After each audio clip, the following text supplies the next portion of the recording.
On behalf of Akuno Senko for Bay, you know what I'm saying? Jay, where you at? We're trying to help our people elevate. Hope. H-O-P-E. We're giving them hope.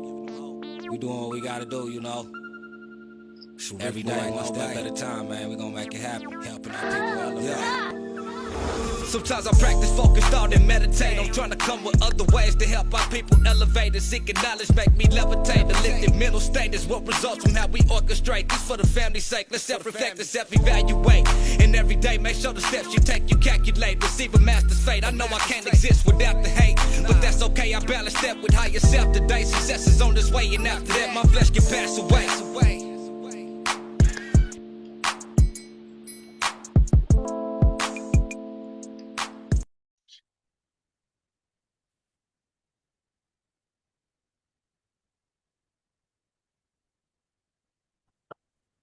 Okay, so again, I want to apologize again because I didn't record the last one. And so I got to re-present this presentation.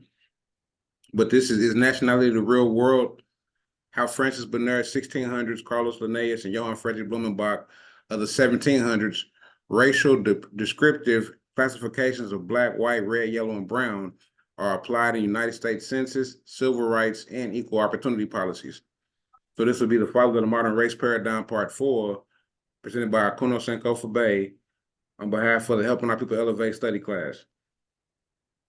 And so, hold on. And so, as I said in the last presentation, this was a group of children that we had met. We went downtown to the Greenwood Cultural Center. They were downtown during a tour, and they saw our flyers and they saw our shirts, and they wanted to read what was on the back of our shirts. And so this is a recording of them reading what's on the back of my shirt. I pledge allegiance to my brothers and my sisters in the United States of America. You are all my family, for whom I shall stand in this nation against all odds until we reach liberty and justice for us. Yeah, these are two of the flyers that we did last year and the year before. On the left side is the black on black. Also, as I said, I don't subscribe to the term black, but the brother who I was working with in the community, he wanted to change the narrative anytime we hear the term black on black. We always hear the term black on black crime or black on black violence. And so he wanted to change that narrative. And so we came with black on black education and black on black power party. These were two of the flyers. And so we had the J's for A's, as you see in one of the flyers, where we took 10 winners with straight A's and they got $300 gift cards. And then the other 10 winners were most improved got $150 gift cards. And so, but you'll see in my presentation, what we did, we went around the community and had different members of the community donate to this event. And this is how we were able to make that event happen.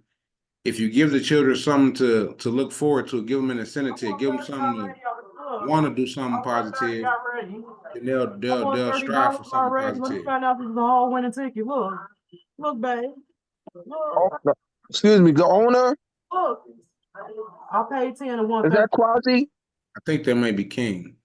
That'd be 5, 10. King. Yeah.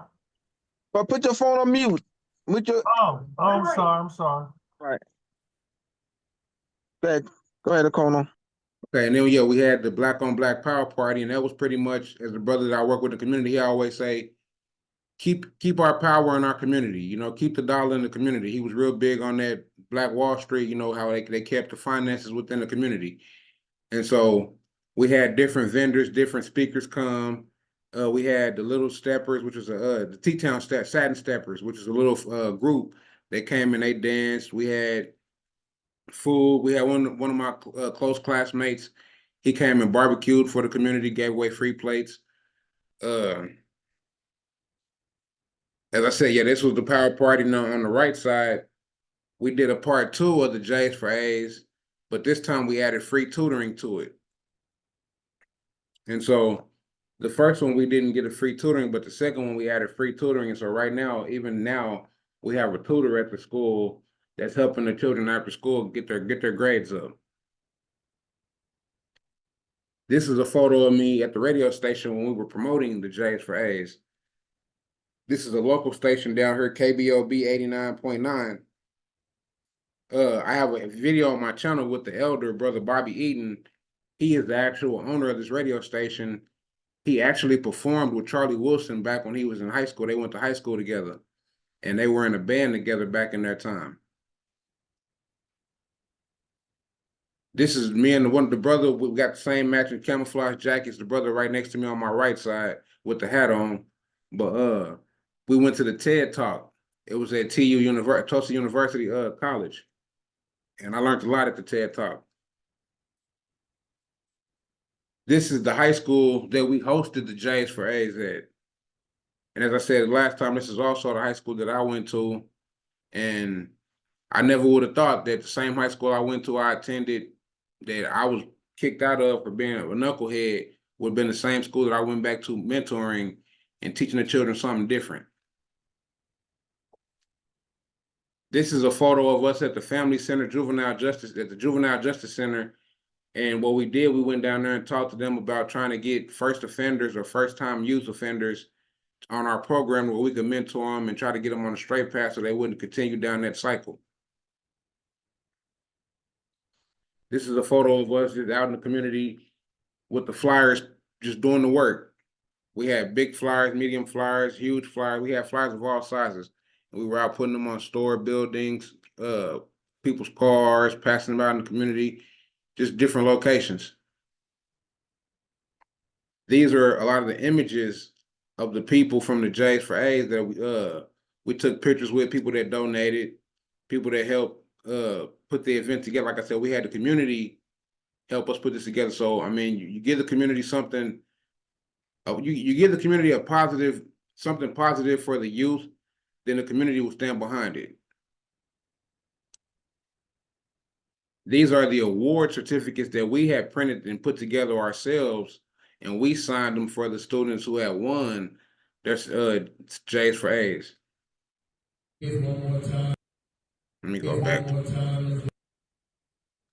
This again is a video from the ceremony that we've had, and just a quick presentation of one of the students getting a reward. When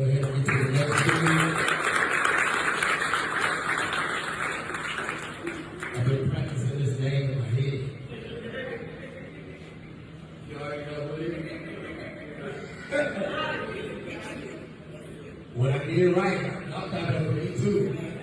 Claude says,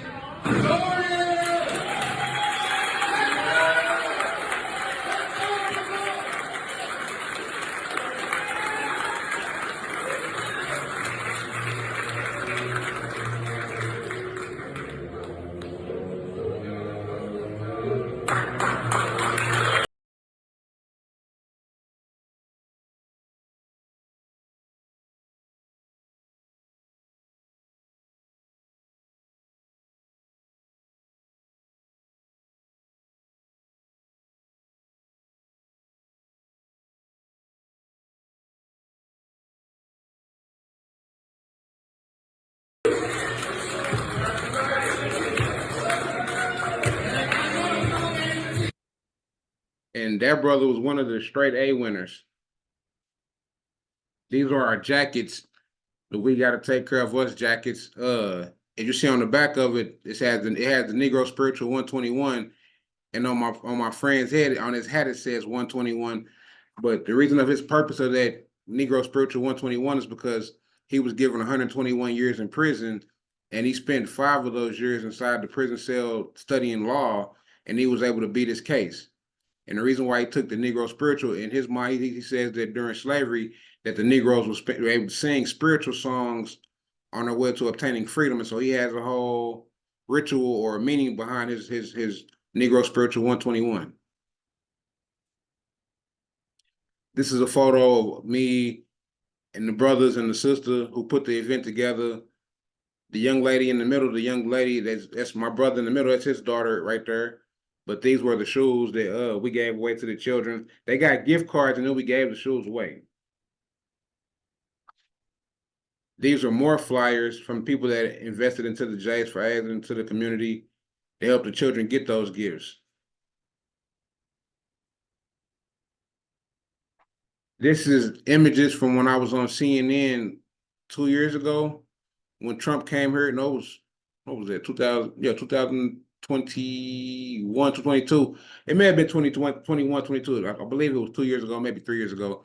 But Donald Trump came here for the Black Wall Street Memorial, and they had a big rally behind that. But this was actually me and some brothers actually doing community work, and just so happened the guy in the middle picture with his back turned, Greg Robinson, he was running for local local politics here, and he had CNN with him, and I guess somehow he knew we were up there, and he brought them up there, and they interviewed us and talked to us about how we felt about the situation, and each brother in the pictures gave their thoughts.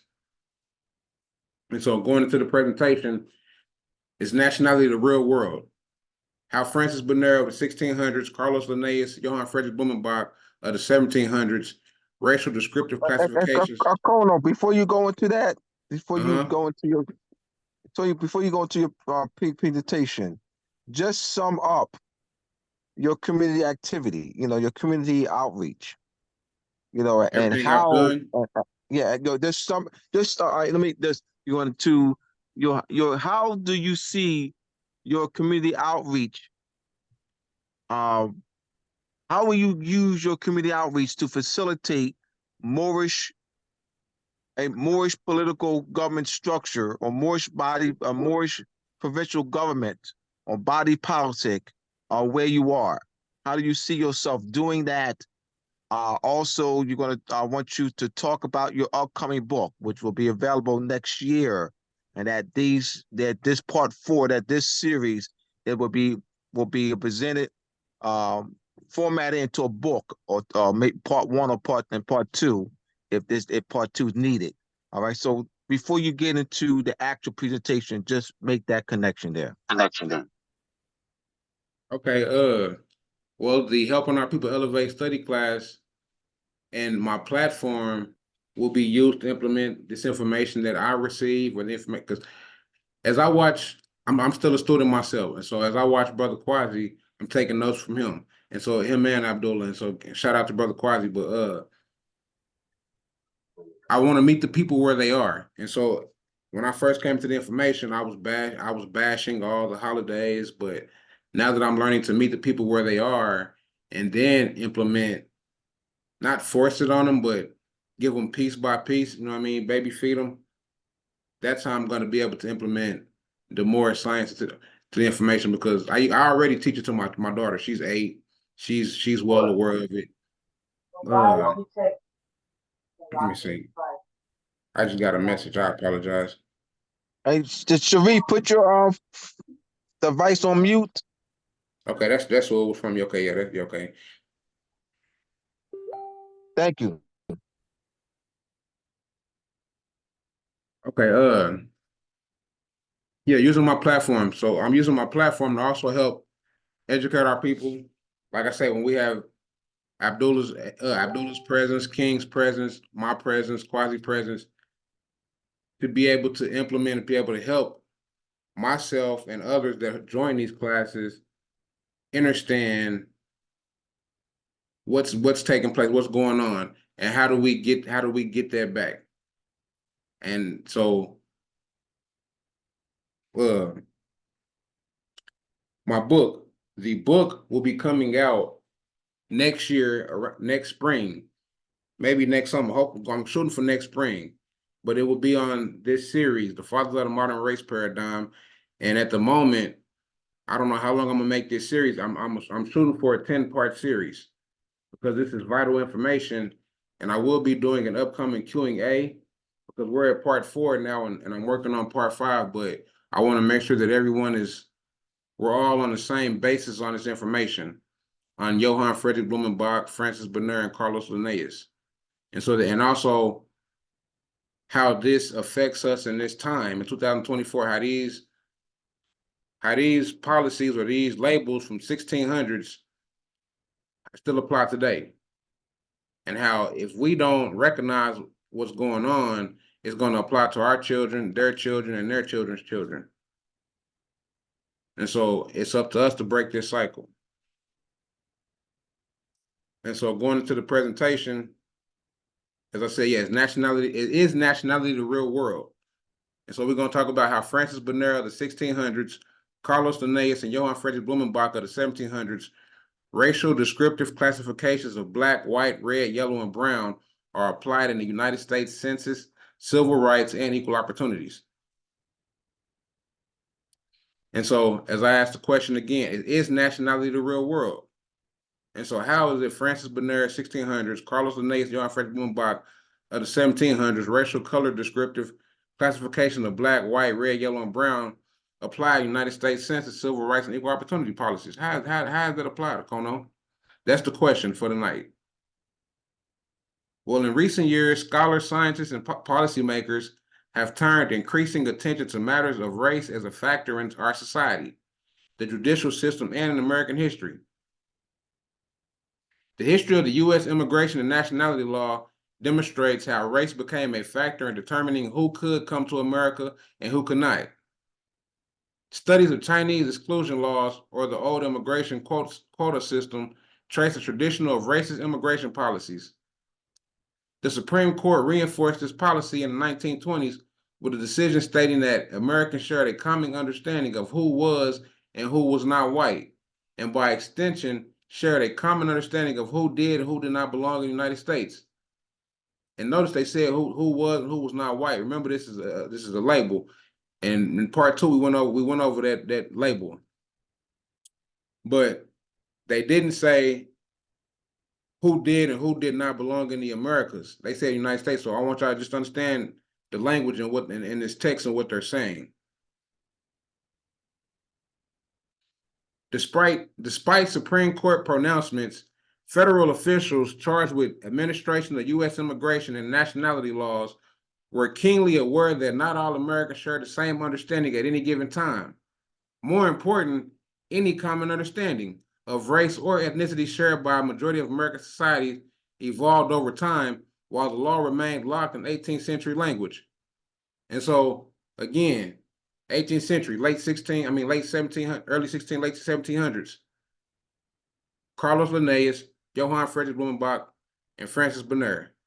So this is locked in the 18th century language.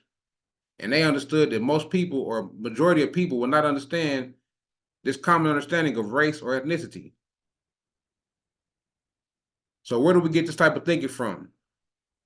What color is he? What color is she? Oh, it's a black male, white male. 911, someone broke in my home. Oh, what color was he? It was a black male. Where do we start applying skin tone and complexion with race and color? Well, let's talk about Francis Bernard's Nouvelle Division de la Terre, or New Division of the Earth. A New Division of the Earth, according to the different species or races of men, was published in 1684. This is Francis Bernard, and this is the book. A New Division of the Earth can be traced as the first text in which the term race is used in something like its modern sense to refer to discrete human groups organized on the basis of skin color and other physical attributes. Bernard's Nouvelle Division de la Terre, published in his journal Descriptive in April 1864, proposed a division of the world according to the racial types rather than regionally. So again, this is the author of the black, red, white, yellow, brown people. I'm not black, I'm brown. That's what they'll say when well, you know you're not, I'm not black, I'm brown. Well, where did this come from? Who are you? If you don't know who you are, then you don't know nothing. He distinguished humans under the non-human and fictional race types, black, white, red, yellow, and brown. Under the non-human fictional race types, black, white, red, yellow, brown. Then we deal with Carlos Linnaeus. Carlos Linnaeus. Oh, hold on, Kono. Before you continue with that, give us the etymology of the word color and the legal definition of the word color. The etymology of the word color means to hide or to conceal. And its legal definition, it means that it would distinguish from which is real, meaning that it is artificial, it is a false. So you have color of law, color of authority, color of office, distinguished from that which is real. It's not real, it's artificial. To hide or to conceal. Yeah, concealing. So the etymology, so what you're telling us is that the etymology of the word color and the legal meaning of the word color have the same, are the same. So Yes. so illegally it's a concealing. Etymologically, it means a hiding or concealing. So this association of skin tone, complexion, or shade, the color red or the color blue or the color black or the color gray, or what color are you? I'm black. Look at me. Look at me. I'm color. See, we're people of color. Look at us. So you did a great job in explaining the origin of this constructive meaning applied to the word color. So the etymology and the legal meaning of the word color both having the same meaning, are not known to our people. What's presented to our people, as you presenting so well, is the constructive meaning of the word color, with its source coming from Francois Bernier, Nouvelle Division de la Torre. 1684. Yes, so just as you continue to make that tie, as you're doing so well. I appreciate you. So yes, as we go into Carlos or Carl von Linné, or Carlos Linnaeus, as I like to call him, of 1707 to 1778, and his general system of naturae. And so the book, as you see behind him, is the general system of naturae. Carlos Linnaeus, a taxonomy, or the science of classification, became a major subject or scientific inquiry during the 18th century, spurred by the publication of Carl von Linnaeus' Systema Naturae of 1734, which established a binomial system of classification still used by scientists today. I'm gonna read that again, just that last part, that his book from 1734, which established a binomial system of classification, is still used by scientists today. Driven largely by naturalists, the search for a classification system for mankind created by a seismic shift in scientific theories of racial differences. Increasingly, physical differences such as hair and skin color were taken as signs that races represented divergent species. Some who would later be labeled polygenists believed that all races were descended from different ancestries entirely. Linnaeus' system of taxonomy revolutionized how biologists categorized and understood relationships between animals. This transformation had a profound effect on theories of race.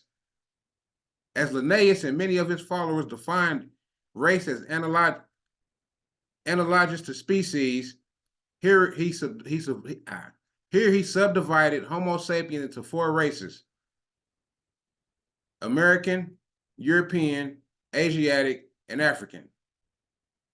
In this way, Linnaeus argued that Homo sapiens existed in 4 basic varieties defined primarily by geography rather than by physiological differences.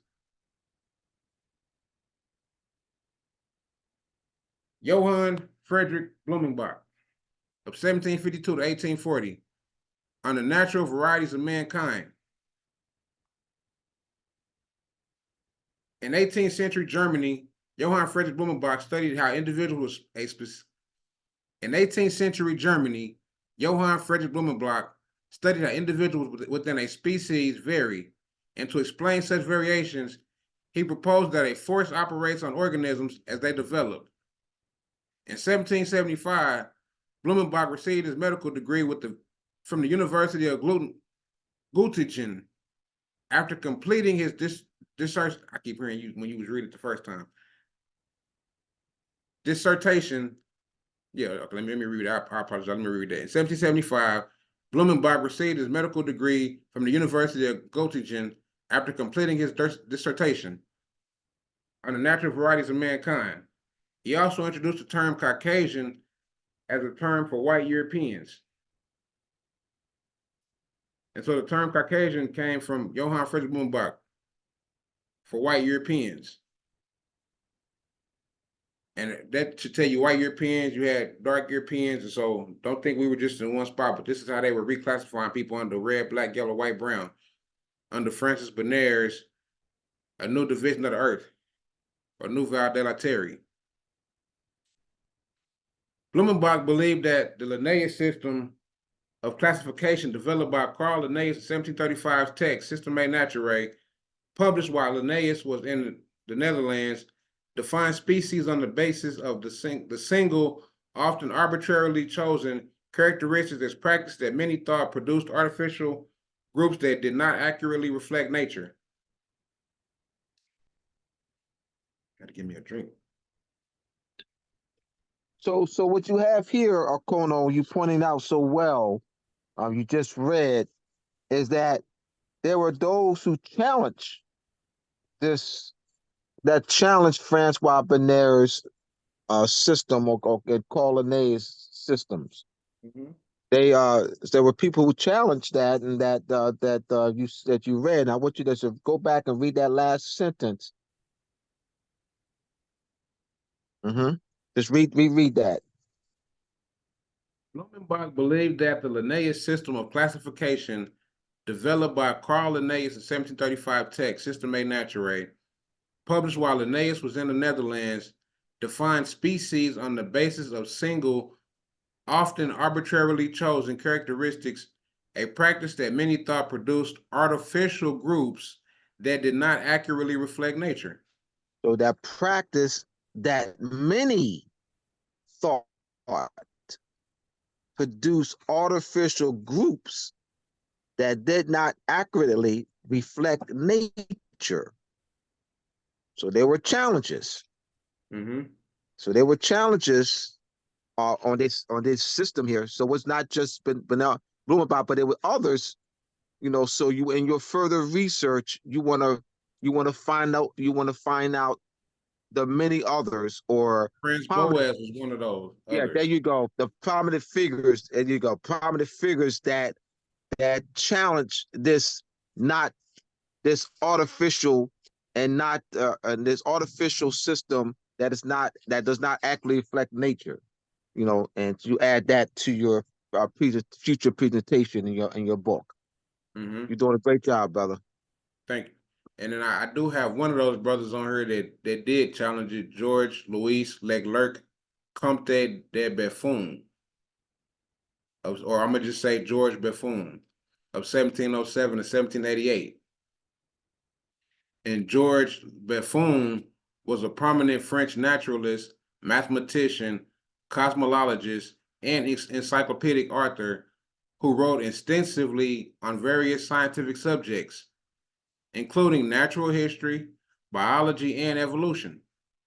Some of his notable works include Histoire Naturelle, a comprehensive work of natural history spanning multiple volumes, and Les Epicus de la Nature.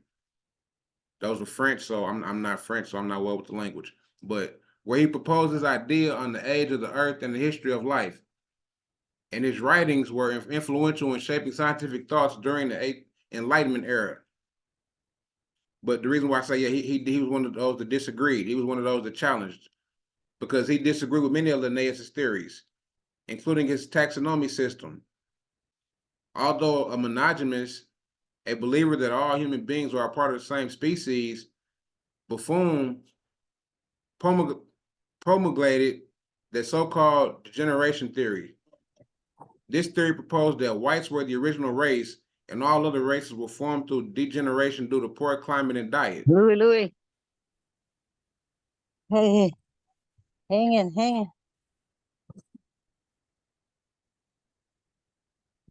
Who's that? Sister Bacola. Mute your phone, get a chance.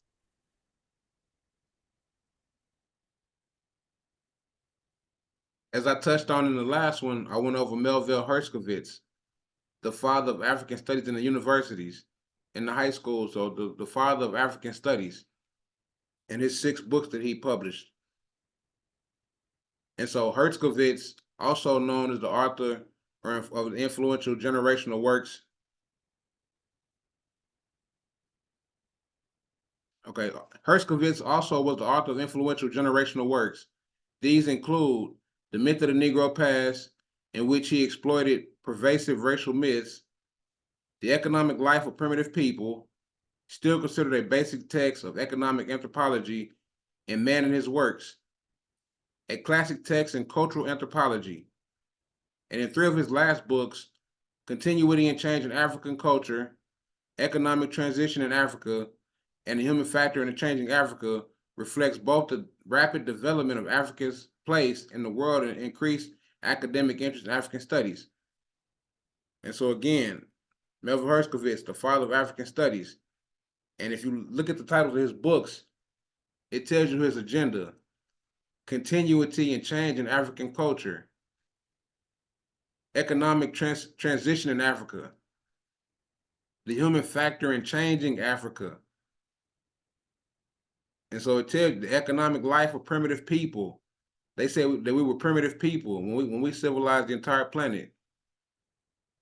But yeah, the myth of the Negro past. So they're creating a myth of our past in 1941. Brother Kono, just Yes.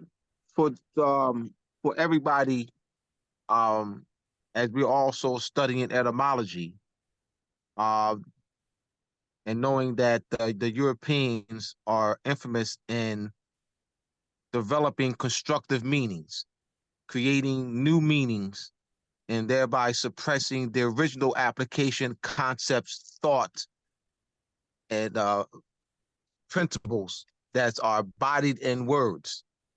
The word primitive, you have prime, means first. You have the word prince, the M and N. M and N are nasals. So prince, princess, prime, primate, prime numbers means first. The Europeans constructed a negative connotative meaning for the word primitive to mean unsophisticated. So primitive would be first, the original people, autochthonous.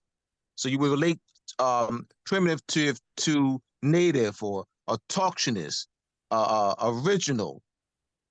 And so you see what's happening here, how they're constructing. The basic tool for the manipulation of reality is the manipulation of words. Those who control the meaning of words control the people who must use them.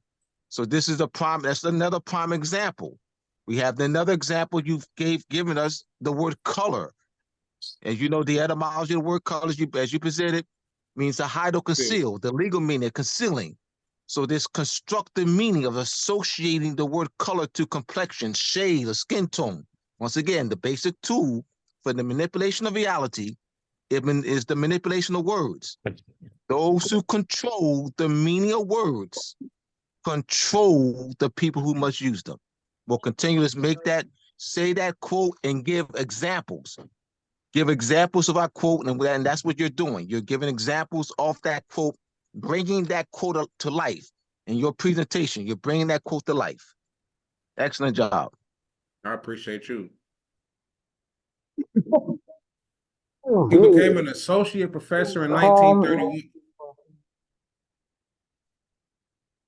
He became an associate professor in 1931, a full professor in 1935, and presided over the creation of the Department of Anthropology, becoming its first chairman in 1938.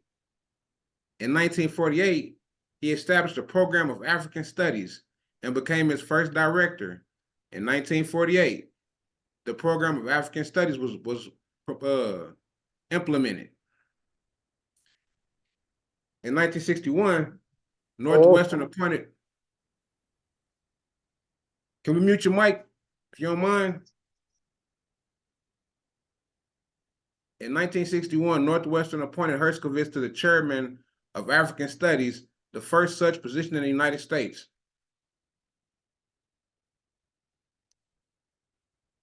I went over Alex Hrdlicka in the last presentation, and I brought him up again, and I will be those who control the language control those who use it.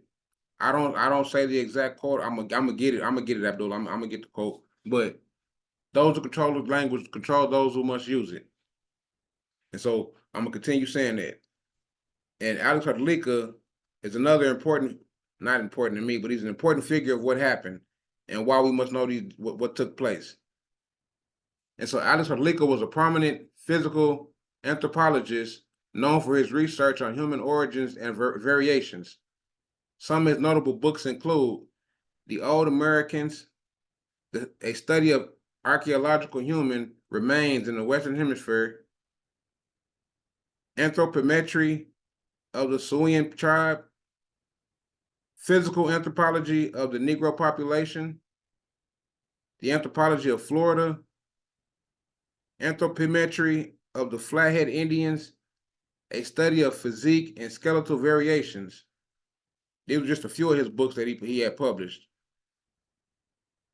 But Hrdlicka was the eugenicist who changed the picture of the Moors, or the dark-skinned so-called Indians, from the dark image to the pale images as reflected as evidence throughout Europe, from the so-called Negro Indians to the Mongoloid Asians.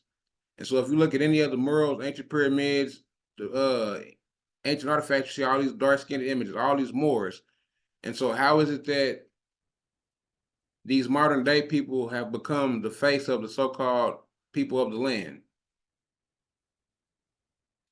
Alex Hrdlicka.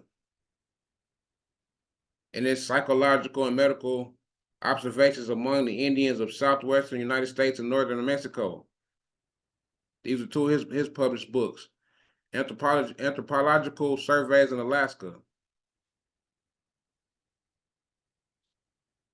One notable contribution was his emphasis on the scientific study of the human variations, which highlighted the diversity and complexity of human population.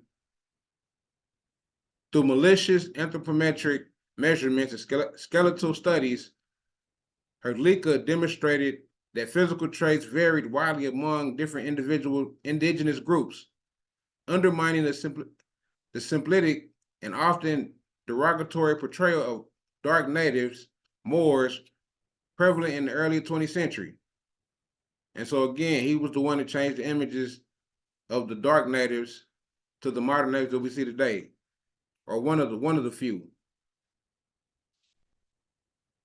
Hrdlicka's research in the Americas, particularly his work on archaeological human remains, provided valuable insight into the prehistorical populations of the Western Hemisphere. By studying physical characteristics of the ancient Moors,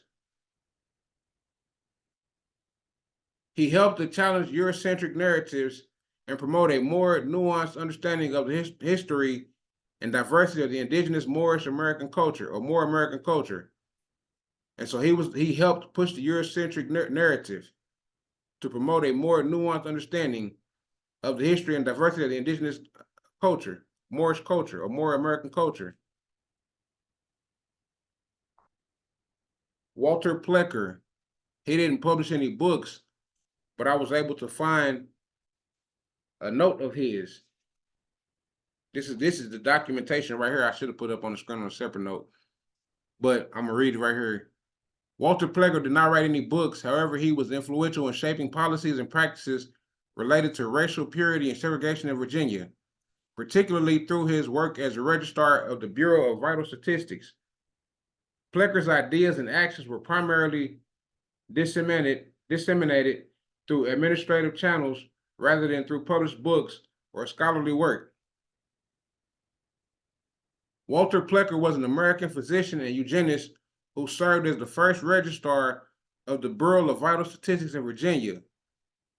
From 1912 to 1946, he was a prominent advocate for racial purity and implemented policies aimed at enforcing segregation and preventing interracial marriages. Plecker's efforts included imposing strict racial classification methods on birth and marriage records, which led to discrimination and disenfranchisement of more American and Native American, African American communities in Virginia. Same people. His actions have been widely criticized as deeply racist and harmful. And so Plecker was another who made sure that the resources were not given to the original people. And we went into this last presentation. Like I said, I apologize if I didn't record, but Lupita Nyong'o, colorism is the daughter of racism. And as I read this, the last time I asked somebody to read it, we broke down, but I'm gonna just read it and then we'll discuss the breakdown after I read this. But the actor, this is a sister from Black Panther. She was in the Black Panther movie. But the actor said that she was once told in an audition she was too dark for television. But Nyong'o said that the relationship of her skin had been separate to the relationship of her race. And so as you see, well, I'm gonna go into that in a second. She said, race is a very social construct, one that I didn't have to subscribe to on a daily basis growing up. She said, as much as I was experiencing colorism in Kenya, I wasn't aware that I belonged to a race called Black. And so, do you all see anything wrong with her statement?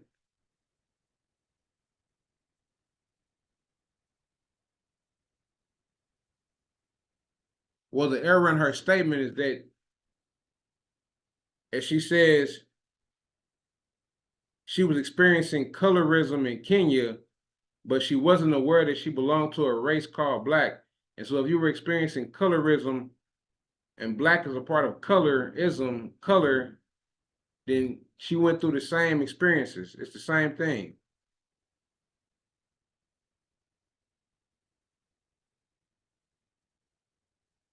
We must remember that we had tribes, kings, queens, clans, kingdoms, houses, emperors, caliphs, emirates, caliphats, emperors before the European conquest.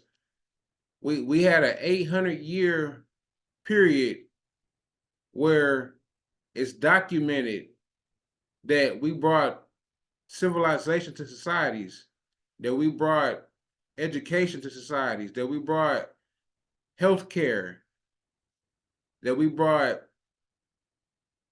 I mean, pretty much anything you can think of, things that we see today. Like I say, healthcare. We taught people how to bathe properly. We streets on the sidewalks. We built academies. We built universities. We built buildings. I mean, just architect. I mean, there's thousands and thousands of great things that were built during these time frames. So again, is nationality the real world?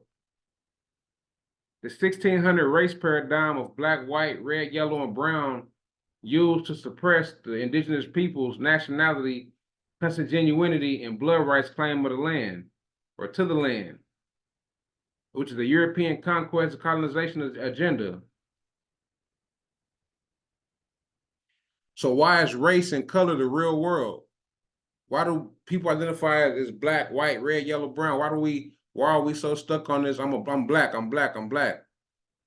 Wow. Why the Moorish nationality has been buried for over 200 years? Why is this summer just now finding out about the Moorish identity?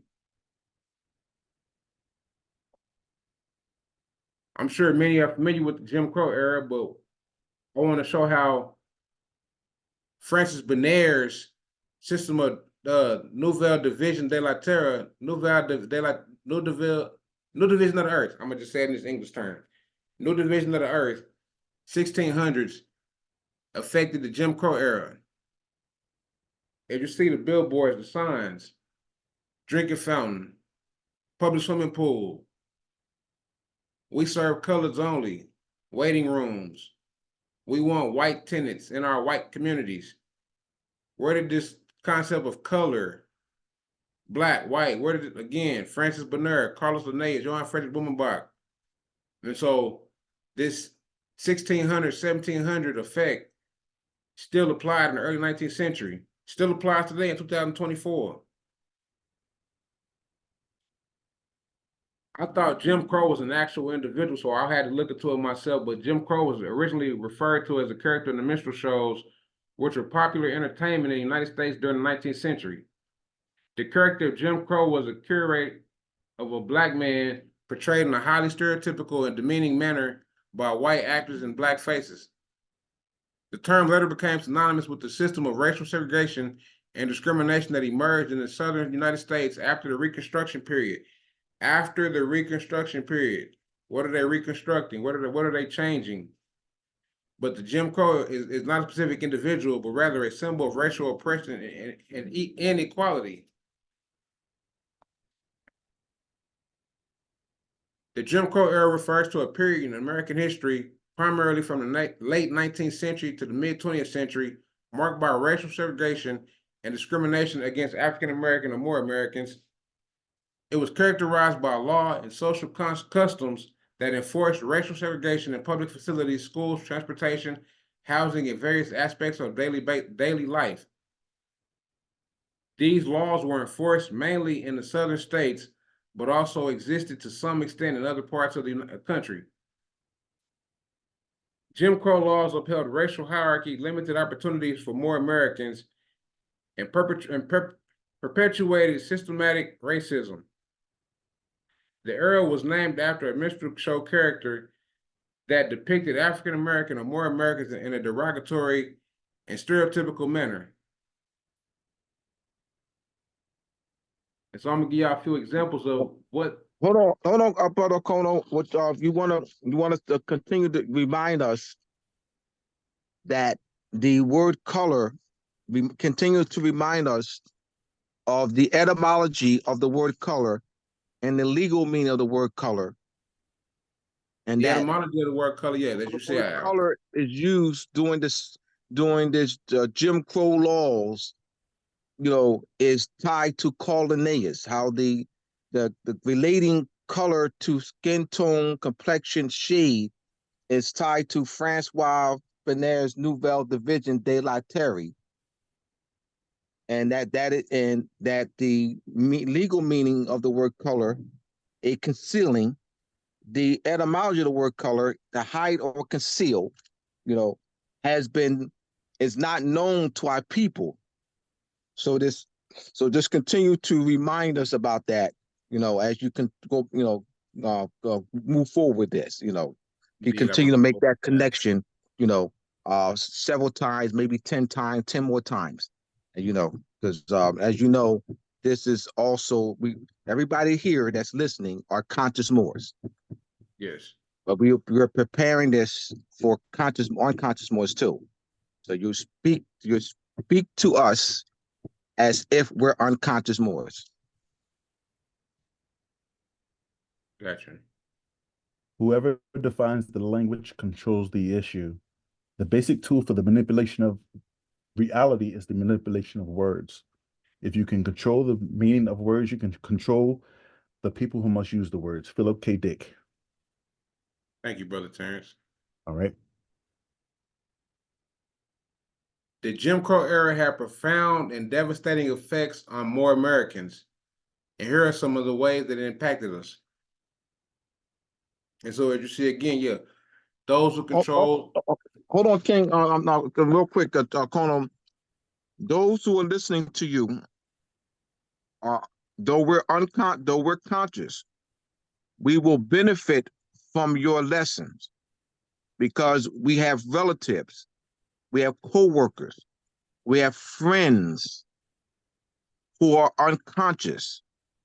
So this is helping us, conscious Moors, to be able to take this back to our loved ones, our other kinfolks, our co-workers, our neighbors, and teach this. You're giving us a way, you're giving conscious Moors a way, a methodology to present this information to connect to unconscious Moors, their friends and so forth.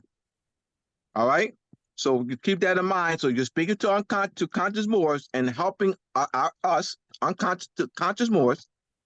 When you're speaking to conscious Moors and you're helping us, the conscious Moors, to reach out, to conscious more, unconscious more, as well as also teaching this to conscious more to further the outreach, to make that strong connection to our people in large numbers. You're doing a great job. Thank you. And so one of the ways that the Jim Crow era affected the Moors was the legalized segregation. And the Jim Crow laws enforced strict segregation, denying more Americans access to public facilities, transportation, education, and housing on an equal basis with white Americans, so-called white Americans. And again, as you see on the billboard, colored waiting room, and so they were concealing them and hiding them in this area. Again, etymology or the legal definition, conceal or hiding, artificial. And so the hidden waiting room, as I would break it down, I would say. They weren't allowed to be. Well, let's look at this, Okono, what they have presented to the people. So our people were already groomed into the constructive meaning of the word color, complexion, skin tone, pigmentation.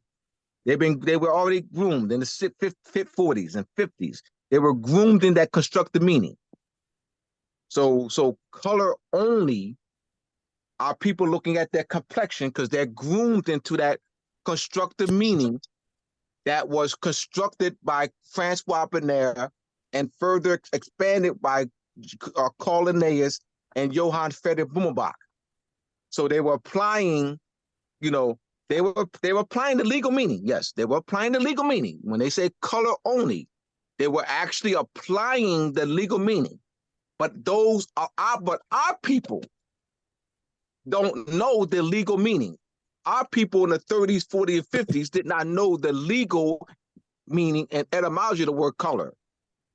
So those, the policymakers were applying the legal meaning, but on the other hand, they had constructed our people into the constructive meaning of the word color, skin tone, complexion, and pigmentation. All right. And as I said earlier, that they understood that the people would not, that the masses would not know the proper meanings for or understanding for race and ethnicity. And so, yeah, how did we get to this type of thinking where we applied skin tone or skin pigmentation with race or color? Francis Bernard, Carlos Linneaus, Johann Friedrich Blumenbach. And so, as just explained, 1600s, this is 1940s, 1950s, and it's still applying to our people. It's still applying to the masses on a mass level by the millions. And so it had limited economic opportunities. Segregation and discrimination in employment and business ownership restricted economic opportunities for more Americans, leading to lower wages, limited job prospects, and economic disenfranchisement. And so even to this day, this is why it's hard for most brothers and sisters to get a job, because of this nouvelle de la terre, the new division of the earth, because of Francis Bernard, Carlos Linneaus, Johann Friedrich Blumenbach. And I want to add on Alex Harlika, because he is the one who stripped us from our identity as being the indigenous here and gave it the image to another individual. Violence and intimidation. More Americans face violence, intimidation, and threats from white supremacist groups like the Ku Klux Klan and from individuals enforcing racial hierarchy. Lynchings, beatings, and other forms of violence were used to maintain racial control. Race, there's that term again. Francis Bernard. So it was used to control race. It was, you know what I mean? So educational disparities. Segregated schools for more Americans were often underfunded and inferior to white schools, perpetuating educational disparities and limited access to quality education. we see that in today's time with the school systems. Political marginalization. More Americans were disenfranchised through poll taxes, literacy tests, and other tactics designed to prevent them from voting, thereby marginalizing their political power and influences. And so again, Black, Negroes, colored, African American, you can't vote. You have no right to vote. Who are you? And so Francis Bernard, Carlos Linneaus, Friedrich Blumenbach. I mean, again, this is denationalizing you. This is stripping you of your birthright. This is taking you of your resources and your estate. So we see how it's easy because of the Francois Bernard, Carl Linneaus, and Johann Friedrich Blumenbach. DuPont, mute your mic, please, phone, please. And how it is, how our people have been groomed into associating themselves as Black because of complexion, how they associate that they as an identity, that they'll refer to that their identity is Black because of their complexion. And so that the source of that, and you break it down so well, the source of that thought is Francois Bernard. You know, look at me, as my students said to me, former students, when I said that I'm a Moor. And students actually got out of their seats and walked over up to my desk and grabbed my arm. They scratched students. So a student grabbed my arm and held my arm to my face. Look at you, Mr. Bay, look. Mr. Bay, look at you. You're Black. See, Mr. Bay? You're Black like me, Mr. Bay. Look at you, Mr. Bay, look at you. All right? And I had quite a few students did that. You know, because you say, well, I'm a Moor. You're not Black. I'm a Moor. They're lost. You're Moor. They're lost. Why are they lost? Why would millions of our people be lost if you say you're not Black, you're Moor? Why would they be lost? That Francois Bernard, Carl Linneaus, Johann Friedrich Blumenbach. And it's been that's social engineering. And it's strong. So we conscious Moors, I challenge the conscious Moors to step their game up. How do we step our game up? DuPont, Brother DuPont.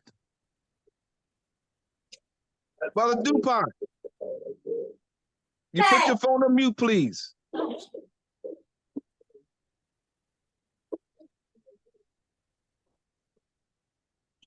I'm so challenging conscious Moors, but educating conscious Moors is the key though, and Okono is doing that. This color, this race and color is huge, and they see that on applications. They see that in EEOC policies and civil rights policies. You know, discrimination, you know, not discriminated against you based on your national origin, race, color, and national origin are the three main ones that are used today, and civil rights policies and so forth. And you'll see that in job applications. So that's been bombarded. And this is what my former co-worker said to me: nationality is not the real world. It took me years to understand. Can you mute him? Can you mute him, Okono? Gotcha, I'm finna get hold on. All right. It took me years to understand Well, because I was looking at what she said as opposed to why she had said it. And so once I began to understand why she had said that, it became clear to me why she said nationality is not the real world. Of course, nationality is the real world. But seeing she doesn't see nationality on job application. She doesn't see the word nationality, is black, black, black in our communities. Say it loud, I'm black and I'm proud. Black color, what color are you? So it's, in her mind, it's not the real world. And of course, I'm by myself in the teacher's lounge, and that time there wasn't a strong national Moorish political unity structure. So there's no, so when you're talking to somebody, they're looking, you're talking to your coworker, friend, or somebody off the street. What will really get them is our facilitating a national Moorish governing structure. Because they're like, well, I hear what you're saying, but where's the power in this? You're by yourself. So what that flyer represents, the new flyer that Pecola helped, Pecola's plan of putting that flyer together, and she worked with her layout designer. She did a great job in doing that. And seeing our pictures, and what does that mean? Let's looking at the optics of the flyer, the title of the flyer, the title that's at the top. The people, the conscious Moors on the flyer, the title, the organizations under their name. What does that represent? What does that represent?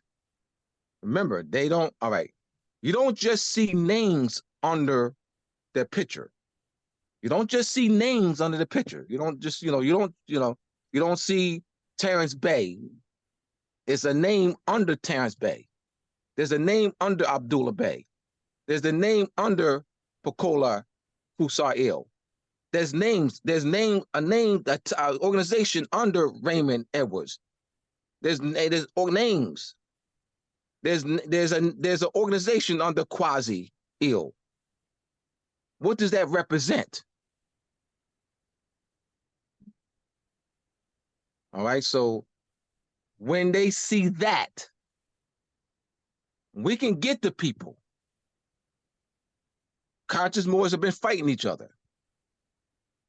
Who has the biggest, what? We're fighting each other, who got the biggest muscle type thing. We have to kill that. We're feeding into our enemy. All right, so O'Connell's doing a great job. I appreciate you, brother. And this lesson is going to aid us, conscious Moors. It's going to aid me. It's going to aid me in reaching out to teaching other conscious Moors, where I can use O'Connell's book to teach unconscious Moors. So this is overdue 100 years ago, overdue. All right, doing a great job, brother. I appreciate you.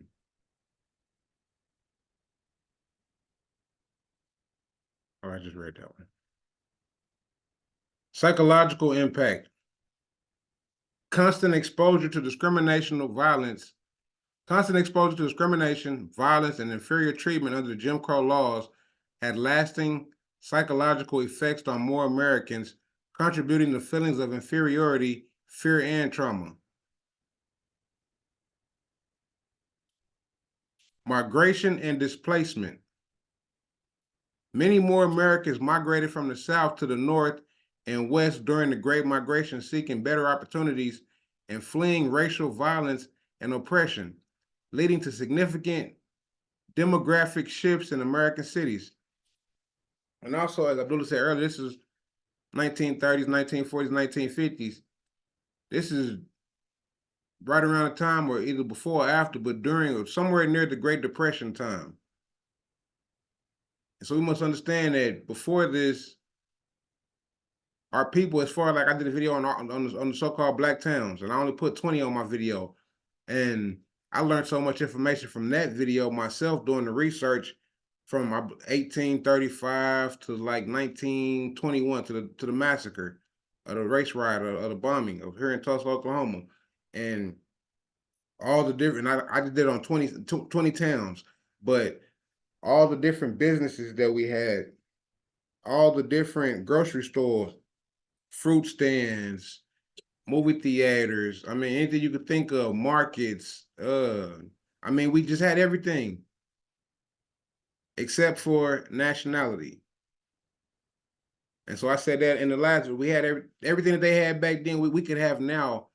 Only thing they were missing back then was a political understanding of nationality. But overall, the Jim Crow era systematically oppressed and marginalized the more Americans, shaping their experiences, opportunities, and accesses to resources for generations. And so again, shaping their experiences, opportunities, and access to resources for generations. And so again, under these color law, black, white, Negro, color, brown, under this fictional non-human title, non-human status, we experience the shaping their experiences. We experience this loss for generations, passed down, generation passed down, passed down, passed down. And so it's on us to put an end to this. But the impact of reforming the census questions about race and ethnicity. And so we're going to look into the census, as was mentioned earlier, and how they use the term race and ethnicity. And so existing policies required agencies to first ask whether someone is of Hispanic, Latino, or Spanish origins. It then asked them to select their race from the 5 primary categories: white, black, or African American, American Indian or Alaska Native, Asian or Native Hawaiian, or other Pacific Islander. And so again, in the census, you will see Francis Bernard, Carlos Linneaus, Johann Friedrich Blumenbach. As said earlier, those who control the language control those who use it, or those who can. What's the exact phrase? How do you say the? Give me the phrase one more time, Abdullah. I'm gonna remember it. Yeah, Terrence, you there? I'm here. Well, give it to him again. Whoever defines the language controls the issue. The And basic that's one of them. That was what's his name? Oh man, I forget his name. He had this show. Charlie Rose, Charlie Rose.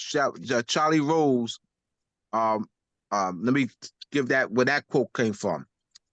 Charlie Rose, whoever defines the language controls the issue. That is Charlie Rose of the Charlie Rose Show. That was in 2007. 2007, I was in Hampton, Virginia for the Hampton, Virginia Jazz Festival.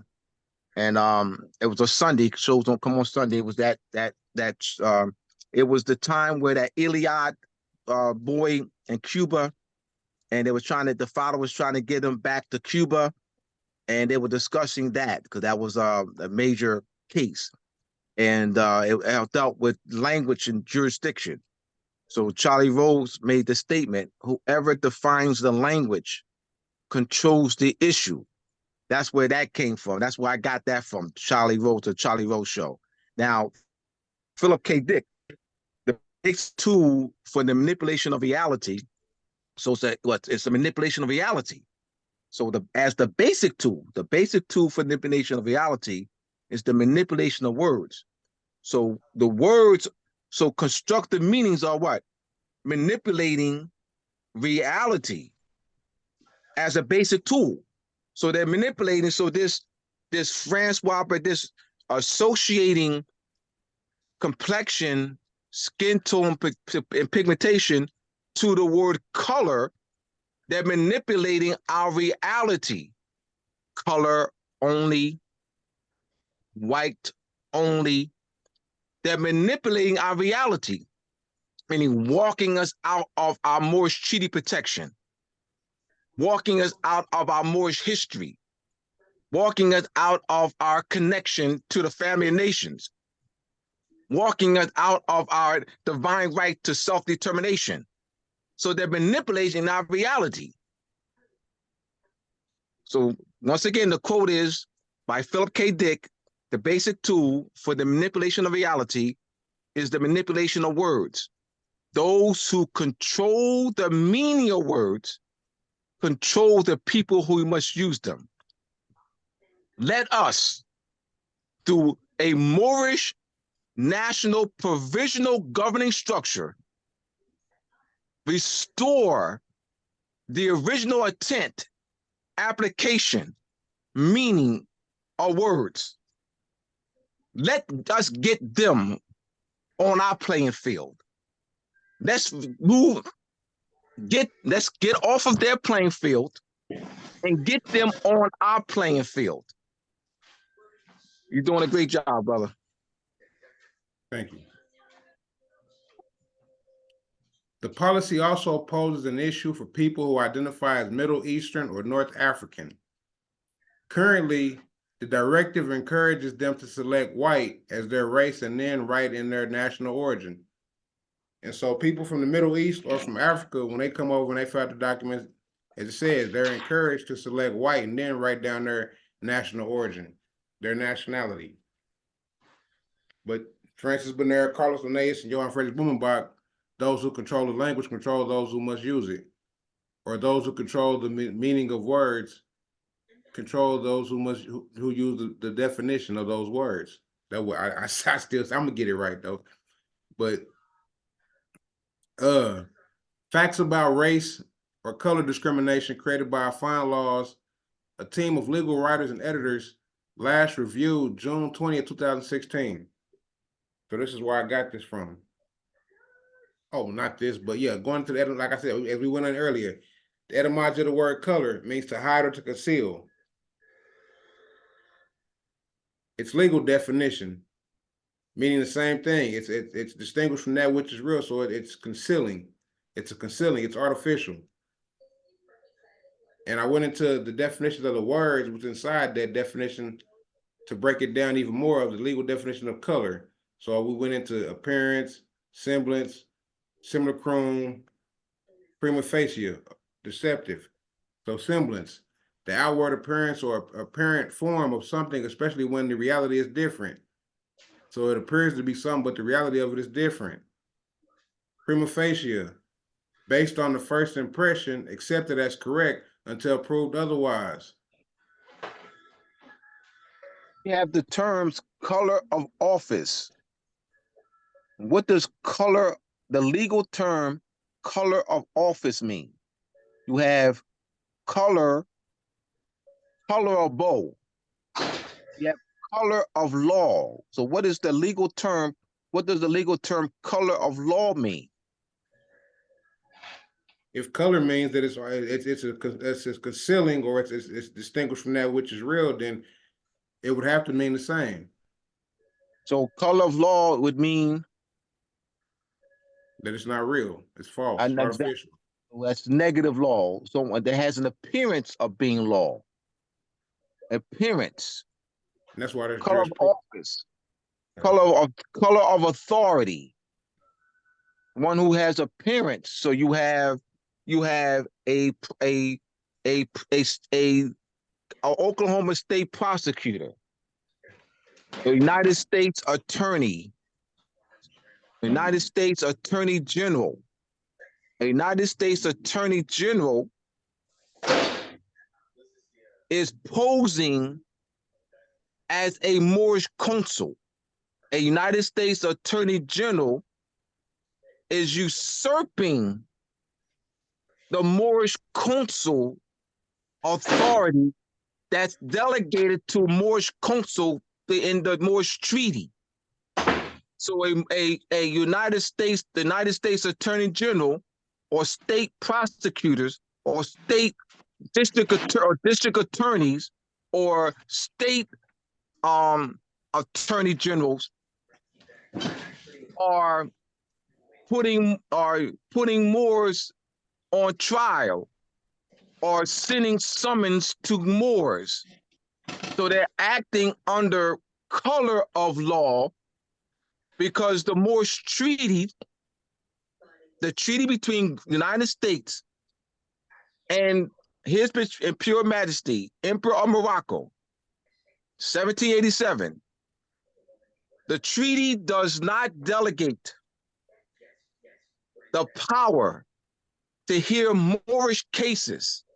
When a Moor is a defendant, that treaty between the United States and Morocco, Empire Morocco, does not delegate a power to state attorney generals in the Union States of the United States, United States attorney generals, United States attorneys, does not delegate a power to them to hear Moorish cases. So the writ of quo warranto, by what authority do you have to hear Moorish cases, to bring Moors into court?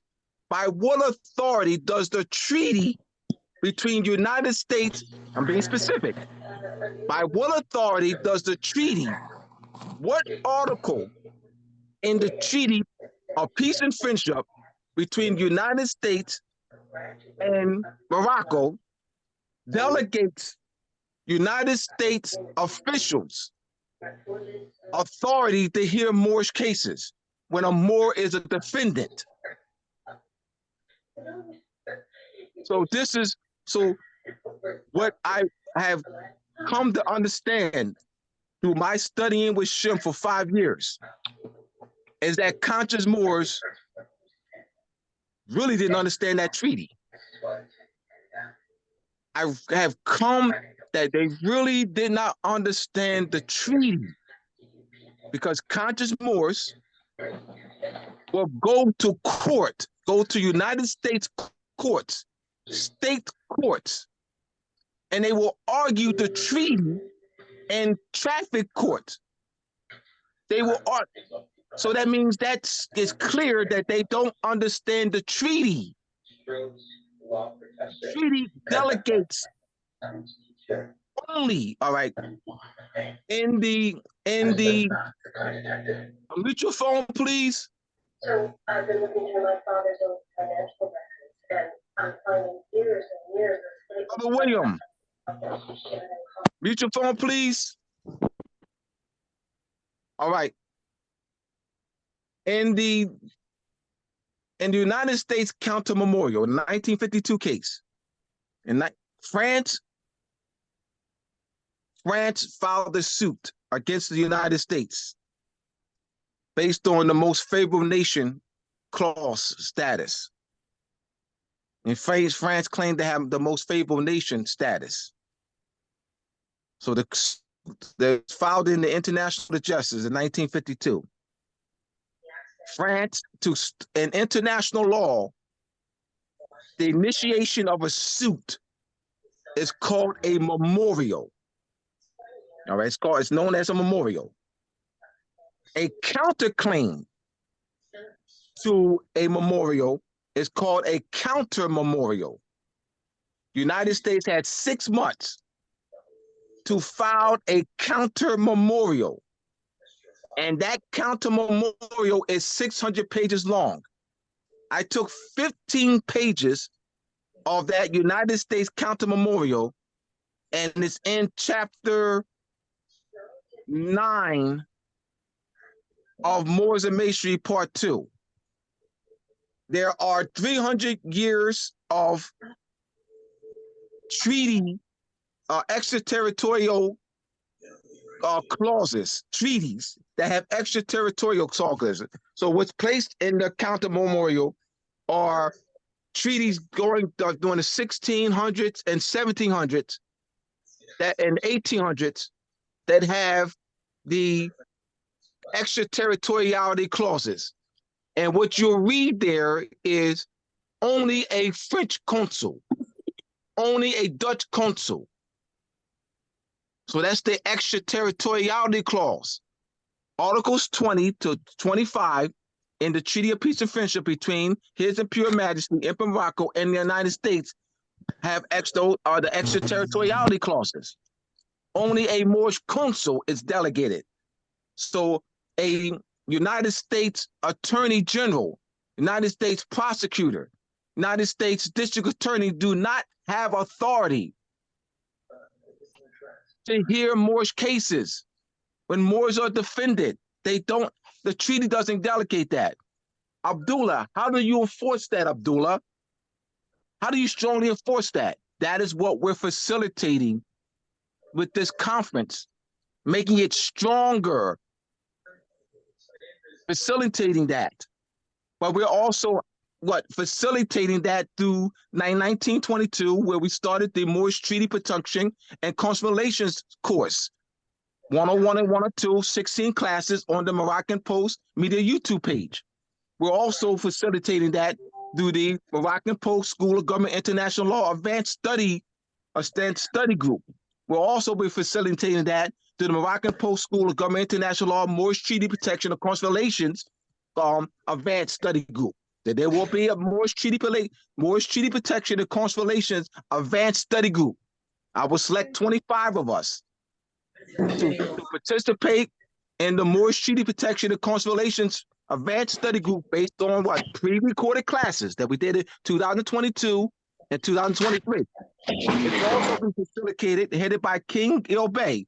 King El Bey will be heading the Moorish research and fact-finding committee. So King Bey will be heading that, and we'll have about 10 of us that will be part of that committee. All right, we'll meet for the first time next week. Sometime next week, I'll get with King to see what's best time to meet so we can have an initiated meeting. So we're facilitating that through these structure, so with these courses that we've had. We're facilitating that through this conference by bringing people who have their own outreach and bringing their outreach together. So what that flyer represents, again, I just want y'all to get a chance, is just analyze the flyer. Don't look at it, analyze it. Don't only look at it. Don't, looks good. No, analyze it. Analyze the flyer. What does it mean to you? All right, I yield. It means a lot to me because that's why I'm excited. I'm ready for it to. I'm ready to be there. Let's go into the Civil Rights Act of 1964. Protects individuals against employment discrimination on the basis, as Abdullah said, and y'all will see this, but I want y'all to understand this.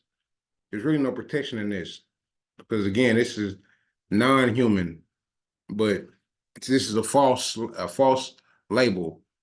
But it says it protects the employment discrimination on the basis of race and color, as well as national origin, sex, or religion. And it doesn't say nationality, but first thing it says is race and color. In any of the documents, whether it be the census, a job application, apartment application, whatever it may be. And so my question was, as I was reading it, if race and color come from Francis Bernard's Louisville Division de la Terre, then where's the protection for colored people? Because if it says it protects individuals against employment discrimination on the basis of color and race, but if those mean hidden or concealed, or those are false non-human identities, then there's no protection. And so again, it said the same thing, employment discrimination based on race, color, religion, sex, national origin, so there's no protection, as I said.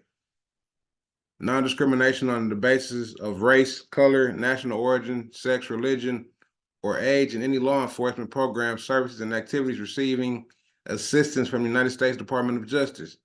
And so there's no justice. But what is, let me read this.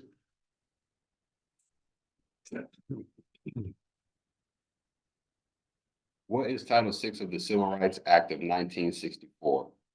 Title VI is a civil rights law that prohibits discrimination on the basis of race, color, or national origin by recipients of federal financial assistance. Police departments, sheriff's departments, and other law enforcement agencies receiving assistance from the Department of Justice or the DOJ are subject to the civil rights requirements of this and other civil rights law. Simply stated, all persons must be treated equally without regard to color or national. People may not be excluded from participating in, denied the benefits of, or discriminated against in programs, services, or activities of an agency receiving DOJ assistance. In addition, a law enforcement agency must make sure that its policies and practices do not have the effect of discriminating against people because of their race, color, or national origin. And so, as you're reading this documentation, when you get the actual paper in your hand and you read this and it's telling you, oh, we don't discriminate based on race, color, national origin, there's an error in there. But I just heard King bang in my head because it does say religion. And so under your Moorish religion, there is protection. But under your race and not if you don't declare your Moorish nationality, there's no protection. Right. You are right. There's no religious protection. There's no religious protection. Let's analyze that. There's right. no that. You're talking about non-humans. You're saying that there's religious. I mean, when we ask the question, is there religious protection for non-humans? No. Are there religious protection for people who don't exist? No. There's a religious protection for fictions. No. A corporation has more rights than a corporation is fictional law too, but a corporation has more rights than a Moor classified as Negro, color, black. That's a non-human. Because let's analyze this, because you said we're talking about religious protection. Well, who will be protecting the religion? What entity protects the religion of the people in Russia? What entity protects the religion of the people in South Africa? What entity protects the religion of the people in China? What entity protects the religion of the people in Kuwait? What entity? That is called government. Yeah, government. Yeah. All right, government. We don't have one. No. The point I'm making. No. I wasn't not have. The point I'm making is. I apologize. Yeah, go ahead. You have to have that. The protection of religion is done by government. A person's religion is protected by their government. Whatever government it is, because you're still talking protection. Like what entity? Somebody has to protect you. It has to be some arm. It has to be some entity that's protecting it. All right. You violated my religion. Well, where you going to go to make that cry? Like you have to.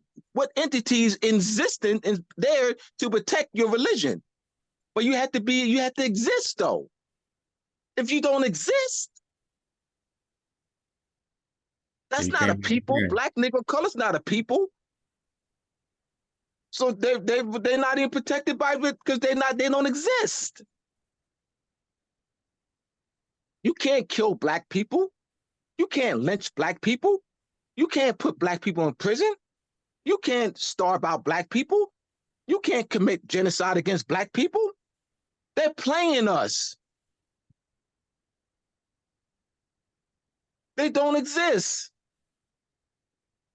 And this is why we continue, because so we have to restore. We have to restore even in a provisional capacity. And I emphasize provisional, understanding political legitimacy. When we push out that we are facilitating a provisional Moorish government, the world's going to respect us. Our people will respect us. unconscious Moors will respect us.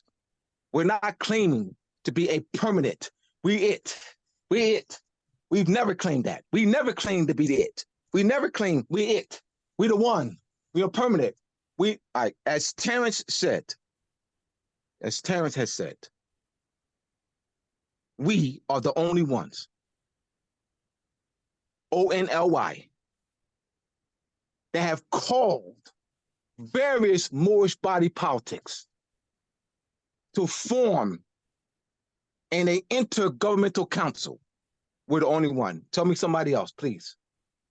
Tell me someone else. I keep hearing national Moorish government. I keep hearing Moorish state. I keep hearing we the it. I keep hearing that. I don't hear no call of the calling various Moorish body politics, calling various Moorish study groups, calling various Moorish to what? Form a intergovernmental alliance. I don't hear that. I hear we the it. We the national Moorish government. So it's understanding political, we're playing chess. It's understanding political science. That we're facilitating the free will, the consent of the people. And by saying provisional and having in writing that the provisional government will be in place for 2 or 3 years, and writing that we will show the world by showing the world that we on this level had what? Outreaches. That we're bringing the various study groups and different body politics who have their own outreach and bringing that together and showing on Moorish Mondays that we have outreaches that we can take $20 million. United Nations gives us $20 million. You're not getting a dime if you don't already have something in place. You got to show the world that you have a structure already in place, even if it's on a small scale. You have in place that you're facilitating the integrity. It's understanding political science. I'm the one. We are state. You don't need 5 people. You don't need 5 people to establish a state. We the one. I'm a national Moorish government. This all that dizzy stuff. I yield. Brother Shabazz, I see you had your hand raised. You want to say something? Yeah, I was just trying to because I'm actually going through this stuff that you're talking about as far as they're saying that they will not discriminate against you as far as race, color, or any of that stuff. But yet, because since what 2017, I did what was that called? The authentication process or whatever. But I didn't go and get I didn't renew their IDs or none of that stuff. So all of it expired. So when I tried to go and get a job or whatever, because of the expiration date, they wouldn't give me nothing. So far as them saying they not discriminating against you towards your race or whatever, or any of that stuff, it's just showing you that they're lying right to our face, because they just did all this stuff for the last several days.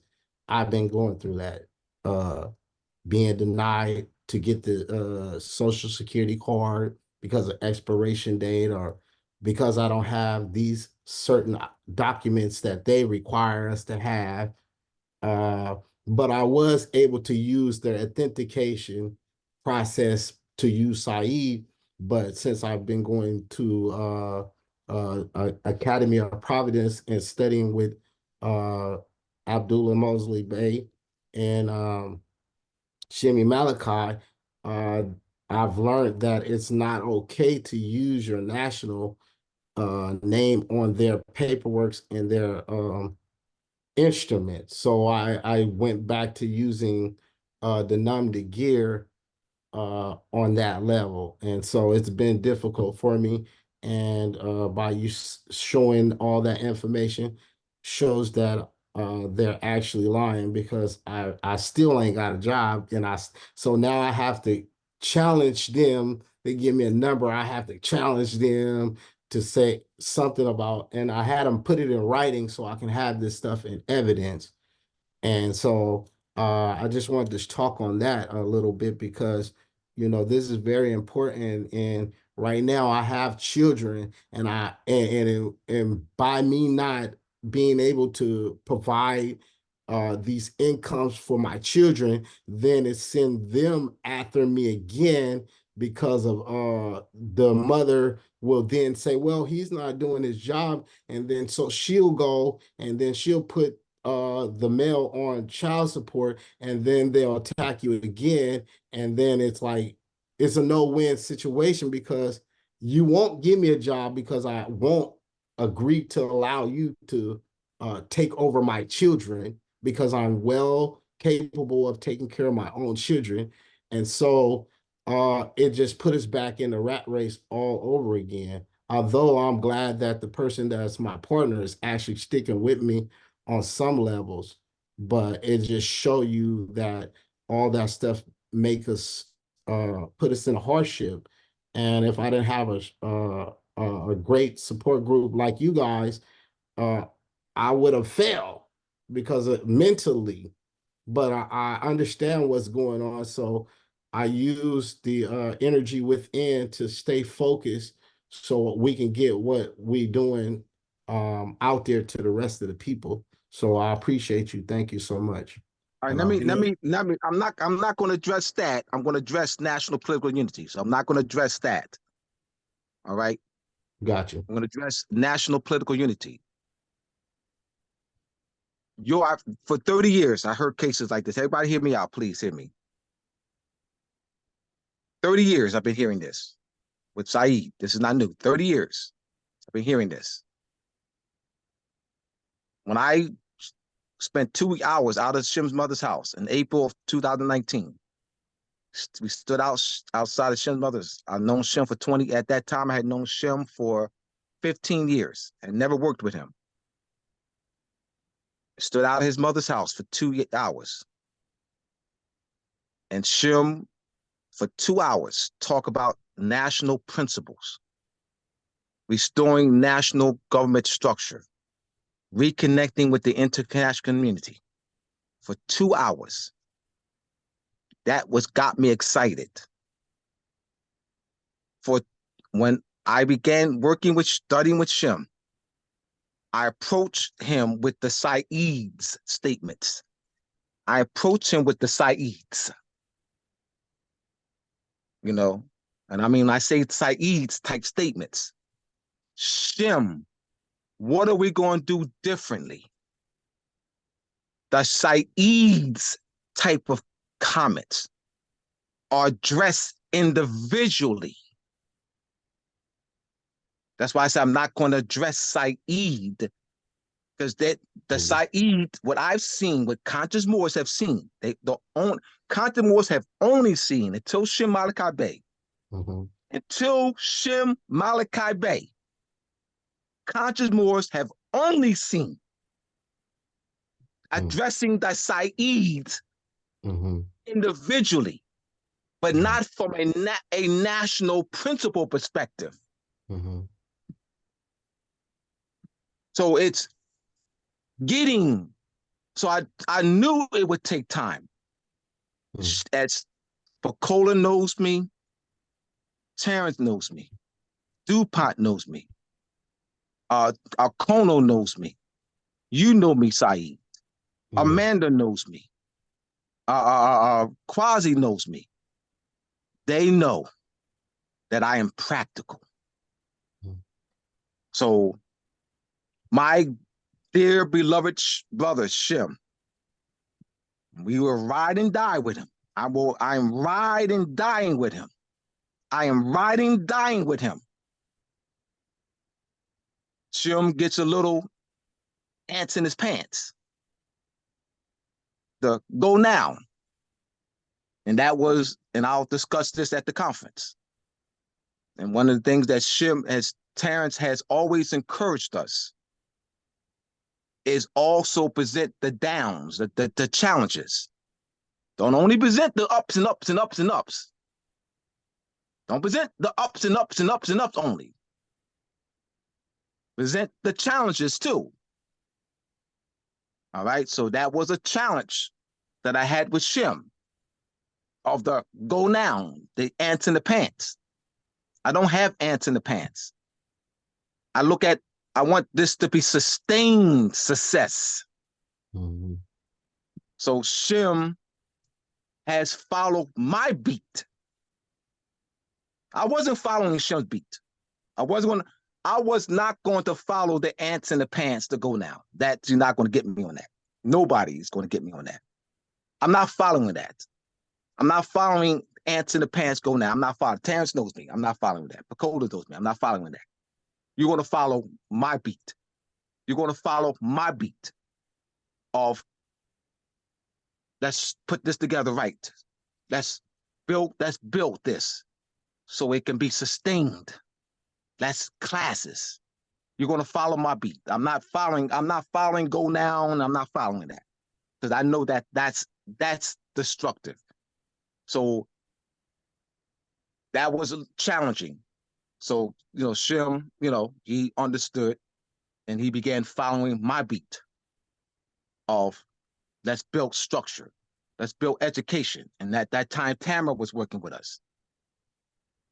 And so Tamara and I was on the same page as far as that beat of let's build this, let's do classes, let's build curriculum, so that's where that got started with that. Shem has emphasized to the millionth degree government structure. I always went to Shem about the Saids. That's individual. So Said's case, so you take on Said's case. I've seen this for 30 years, Said. Mm-hmm.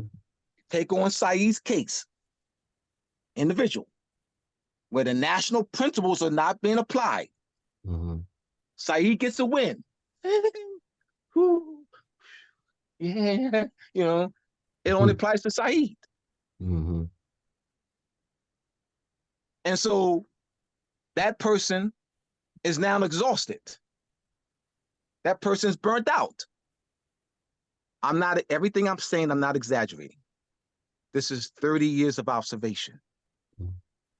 I've seen this, where that one conscious more gets burnt out.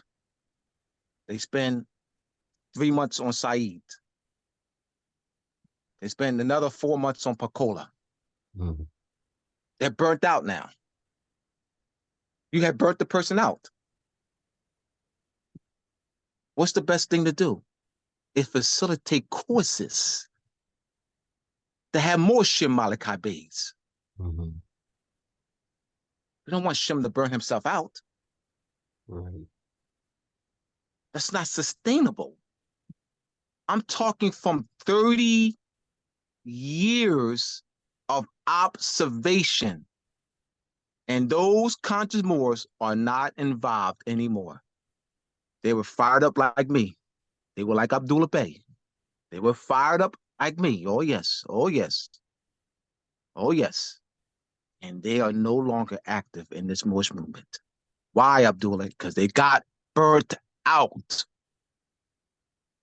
Because the national principle, until Shem Malachi Bey, the national principle was not emphasized. Let me explain the national principle. I've always give this example. When you're talking nationality, you're talking allegiance and protection. The nationality of a people is drafted in a national constitution. The Chinese.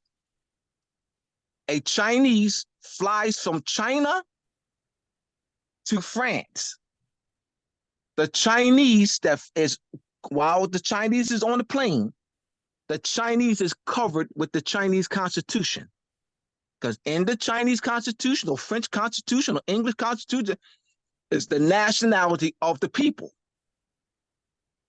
So while in China, while in France, that Chinese, one Chinese is beaten down by 3 French cops. So you're saying, man, why are they beating down that one Chinese? They're not beating down one Chinese. That's your perspective. But that's not the national principle perspective. That's not the international law perspective. They're not beating down that one Chinese because China's not going to address it like that.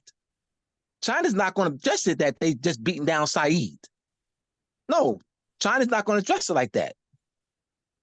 China's going to address it, that's an attack on Chinese sovereignty. We're talking about one Chinese now. Why? How does that work? And that's what we're facilitating to restore. But I knew that it would take time because you got to educate enough about their people. And we had people with us with the caucus and stuff. You know, Pacola's been with us for 4 years. Tan's been with us for 4 years. 4.5. DuPont, 5 years. So we've had, so we now, Amanda been with us for 5.5 years. So now we got more people. We have now enough, and this is why we can now facilitate the Moorish research and the Moorish research and that will be headed by King Bay. But you got to facilitate that though. This is why we can now facilitate 25 or 30 or 40 of us in the advanced Moorish Treaty Protection and Constellations advanced course. This is why we can facilitate that flyer with all these body politics. And I've known some of them for 10 years. I've known Nakeem for 30. I've known Al-Kanan for 6 or 7. I've known Raymond for 6 or 7 years. So I've known a lot of but that takes time. Shem was not known. He was not known. I was. When I connected with Shem, I was known. But Shem has the knowledge. So Shem was connotatively speaking, Shem was the new kid on the block. So he had been Moorish conscious for, at that time, 15 years. And well-schooled in international law and treaty studies and all that. But he still was not known. So he was new kid on the block. So Tamara said, Abdullah, you're going to have to be the face because you're known. So now Shem is known. Facebook Lives. I'm not off the topic. I'm talking about addressing, facilitating, restoring the national principles. Restoring, another point that I'll address at the conference. My name and number was on RV Bay, publication.com. I got calls from all over the country. For a 10-year period, I fielded hundreds of calls from all over the country, from conscious Moors. Abdullah, I knew you was going to answer the phone. Man, wow. I got your number off of RV Bay. Abdullah, what do I do, man? I got this Moorish nationality card and this Moorish paperwork. My job's not accepting it. The agency I deal with don't accept the nationality card and paperwork. Abdullah, what I'm saying is Arkansas, Tennessee, Alabama, Chicago, New Jersey, Philadelphia, Kansas, Kentucky, Alabama, North Carolina, South Carolina, Massachusetts, you name it. I brought these points up to Shem. Shem, what do we do? What are we going to do different? So I have to express these points. We don't want to burn ourselves out. This was 2022. And we had one of the brothers that was studying with us, and he ended up, he was coming on the class, the Zoom class every Wednesday, all right, with us and giving and teaching and helping us facilitate the teaching. And, what happened? He took on a couple of cases, people are so excited, and I said to Terrence, I got 28 years experience, brother. I already know how this is going to end. And my my dear brother that I love dearly, got burnt out. But I was going to help. We already had a course going, was facilitate the teachings where we can build the Picolas, the Quasis, the Conal, and increase King's knowledge of treaty studies, international law. So where King, started really opening up on the international law platform, studies. You have to facilitate that, because you only have a few. We're going to get burnt out.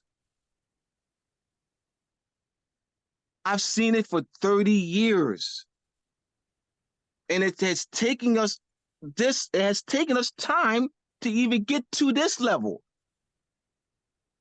And I think the conference is going to really elevate us to another level. Because the most of the keynote speakers and panelists are part of the advanced study group classes.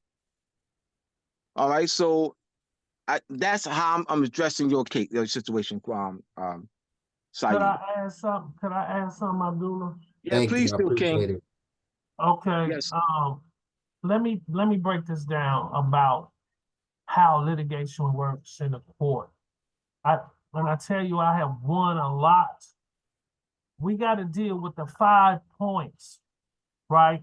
The who, what, when, why, and how. That is what we're doing through this studies. It's very important to understand who, what, why, when, and how. Who is the what? Who is the why, the when, and the how? These have to be answered in sequence. And the thing that I want to address, and why Abdullah is so correct, I fought in child support court for 10 years. They will wear you out with the process. If you don't know how to come to, I was a great litigator. The judge said to me, he pulled me in his chambers. He said, they thought I went to law school. He said, they thought I was a law student. I said, no. You paralegal? No. But because I went back and forth with the appealing court, back and forth, winning back and forth, they couldn't get rid of me. They tried to wear me down, and that's what they would do, because it's due process.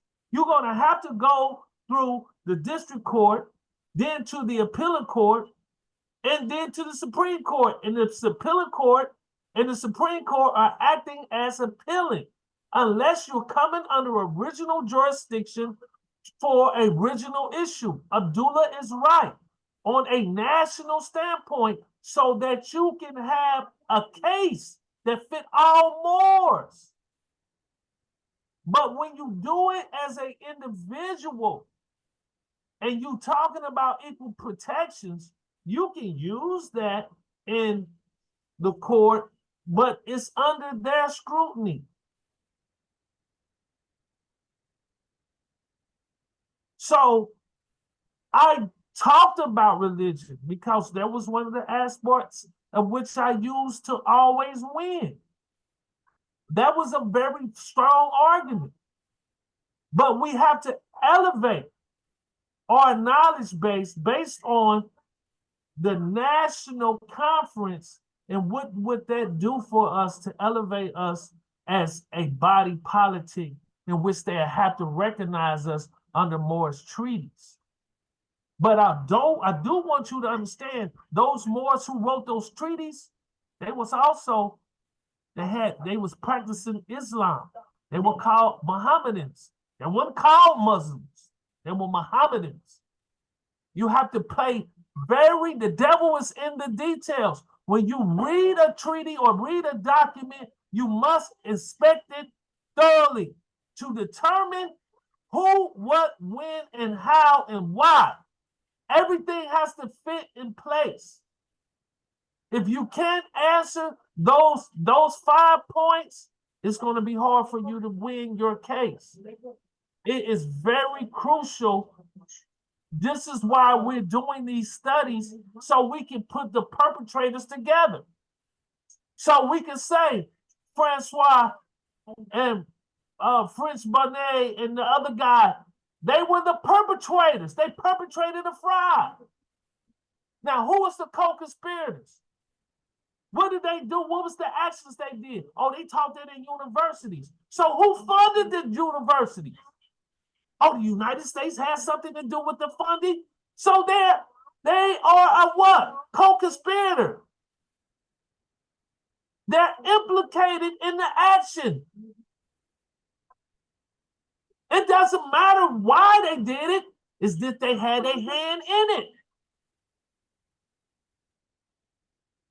So now we can trace back these points and we can outline this case, so when we go in front of the international court, they'll know that we know now.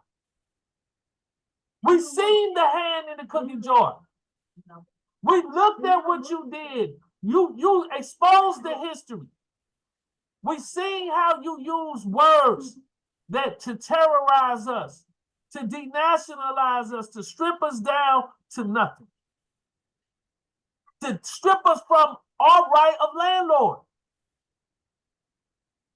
so that you can be the landlords, that you can tax us and strip us down so you can continue to tax us.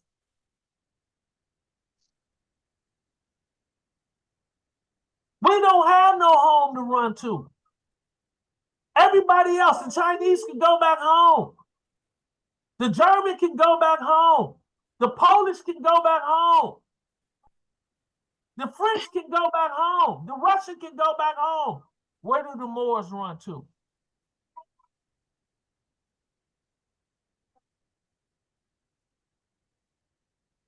Where do we go? They want us to say, oh, you guys are from Africa, which may be true. But what had established over here? Who was here? Who had the land rights here? They wanted to always use the words for the denationalization of us, so that they want us to believe that we came from somewhere else, so we don't have no landlord rights as landlords, so we can impose the taxation. Look how hard some of us work. You work on your job for 50, 60 years. You've been taxed for 50, 60 years. They get 30% of your income before you even get it.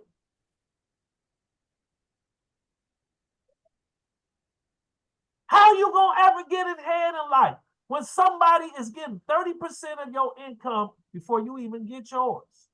You go work all these years, ready for retirement. If you made $1 million, they done made 300,000 just by taxes alone. We ain't even talking about the other state taxes every time you go purchase something. You go purchase a car, a house, some bag of chips, some gym shoes, so whatever you go buy, it's a tax included. So when you understand this litigation and we understanding this is why this is so very important. Now we can start looking at the infrastructure, building this so that we'll understand who we are and where our rights at. And now we can bring this to a full head. This conference is overdue. It's time to stop this individualism, because I'm telling you, you'll be in court for a long time, and I doubt most of y'all have the litigation ability to the wherewithal that I do. And I have won lots of cases, understanding questions of law, because that's how they're going to deal with it. If you transfer it to a federal court out of a state court, they're going to look at it. If you file a tort action, or what is the question that you're asking?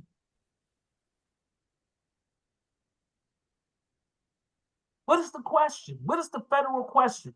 And the only thing I ever argue is due process. Because anything else other than due process, you're going to lose. They don't deal in treaties. So you out of scope right there. So if you're dealing with the court and you're dealing with actions of the court, you need to know the importance of litigation and understand why this movement is necessary. I didn't have hundreds of Moors call me, asking me questions after questions. How do I deal with my case? And I have to be honest with them. A lot of their Moorish paperwork that they're trying to utilize, it's not going to be facilitated like they think. They paid thousands of dollars for this Moorish paperwork. And they talking about, I changed my status. What do that mean? You change your status. What is your status? I'm a Moor. I didn't change it. I declared it. I told them I was a Moor. And they're not recognizing you.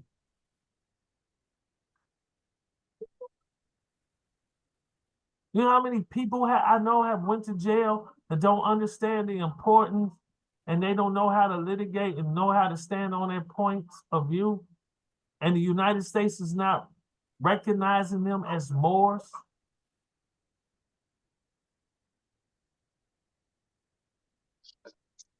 You know how many people been locked up?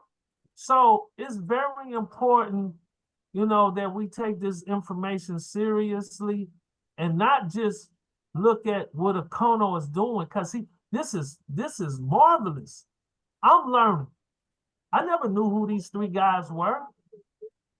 I didn't know that these three guys predicated this race theory to strip us down to nothing.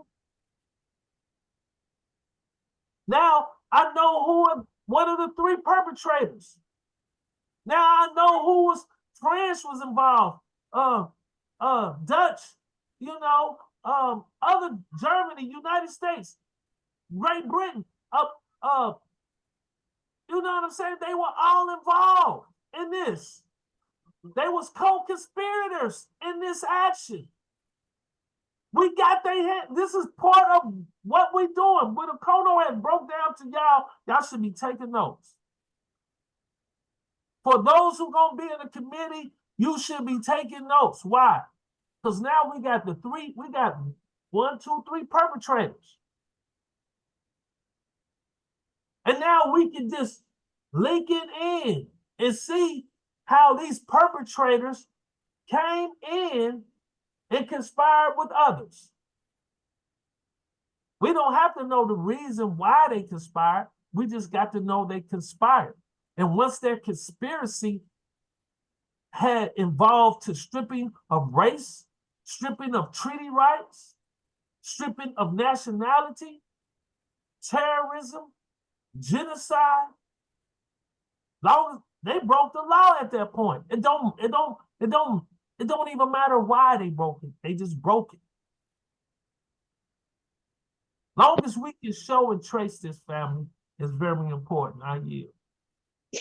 Brother King, can you talk on the of the newly established committee? What we call it, King?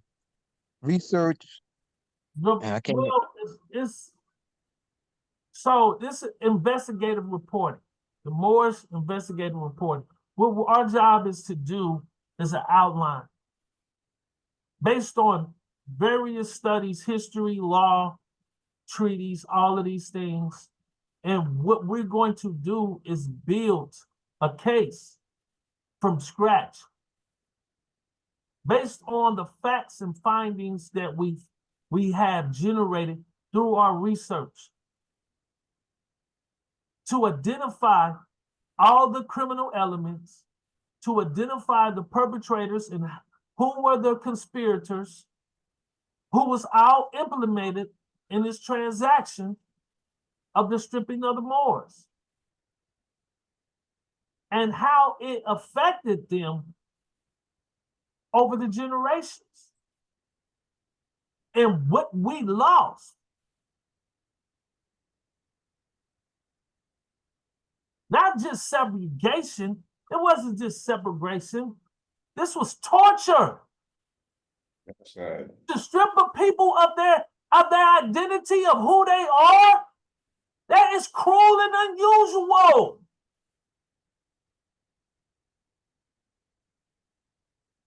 No other people have suffered the way we have suffered. None. And it was a deliberate act. I don't care why they did it. It's just the fact that they did it. So now we're building a case. This ain't just a studying, oh man, this is some great information. We're writing down, this is the roadmap.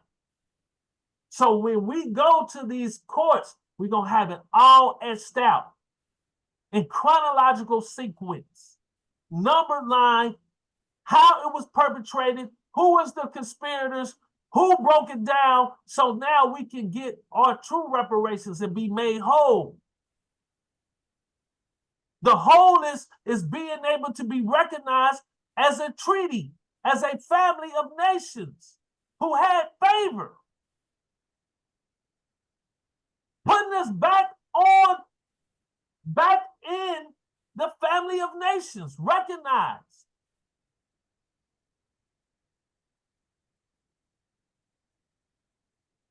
So that now we can write our own policies, our own procedures, based on our own ideologies, based on our own science. Now we can truly control our destiny and our children's destiny and our political framework of how we want to deal with justice and injustice. This would give us the gateway to open up all doors for us. This is true wealth. This is true liberation. You ain't gonna get it no other way. You can't do it you can't do it by yourself. I don't care how good of a litigator you are, you can't. Because they'll just beat you down with the process. Because then you got to go through the district court, state appeal court, to the state Supreme Court, back over to a federal court to go through the process all over. Even when you win, you lose. I spent 10 years. I finally got a lot of the stuff I wanted, but I had lost 10 years of my life for something that they knew they should have granted me, but because I didn't look like them and I wasn't part of the good old boys and I wasn't part of the bar association, they didn't want me to win. They just say, this guy is too persistent and too well informed. We got to give him something to let him go away.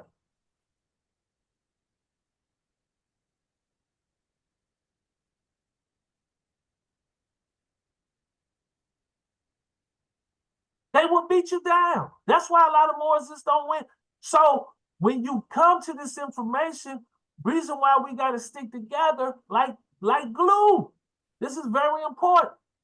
I will be talking about litigation framework, how to address and deal with the court.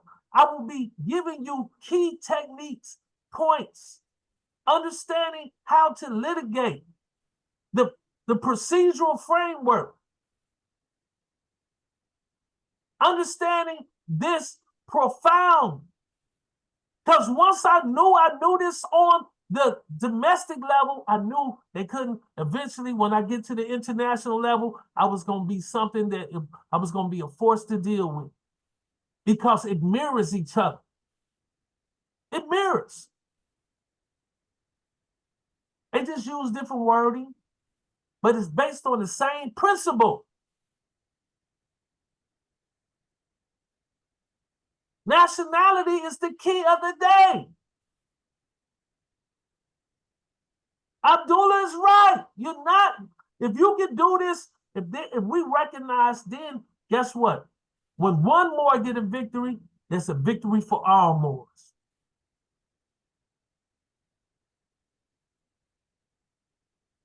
Blacks, Negroes, colors, Indian, right? Those are people who are subject. They're subjects. And if you read the Constitution, subjects don't even have a right to really sue.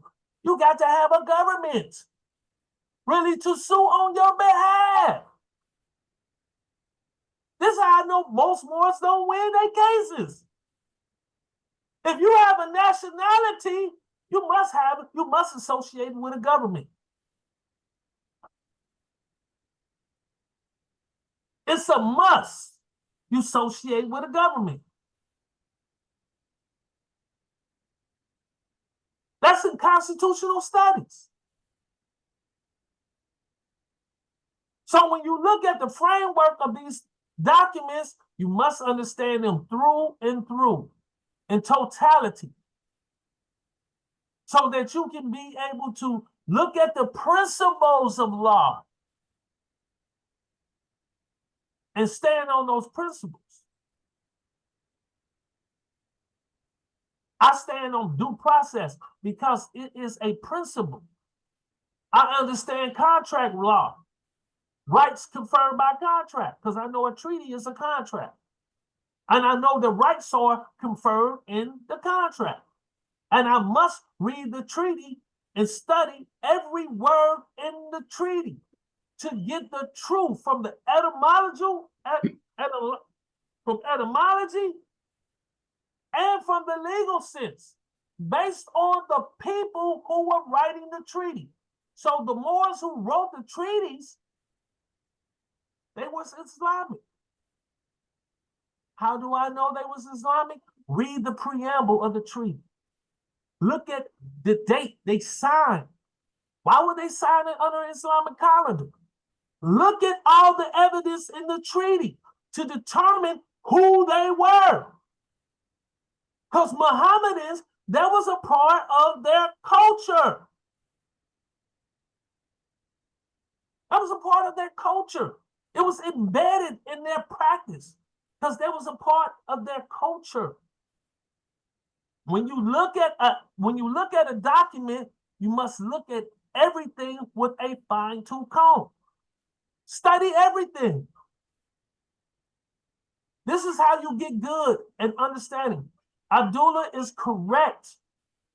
So we must keep this up because the Moors are depending on us to change the dynamics.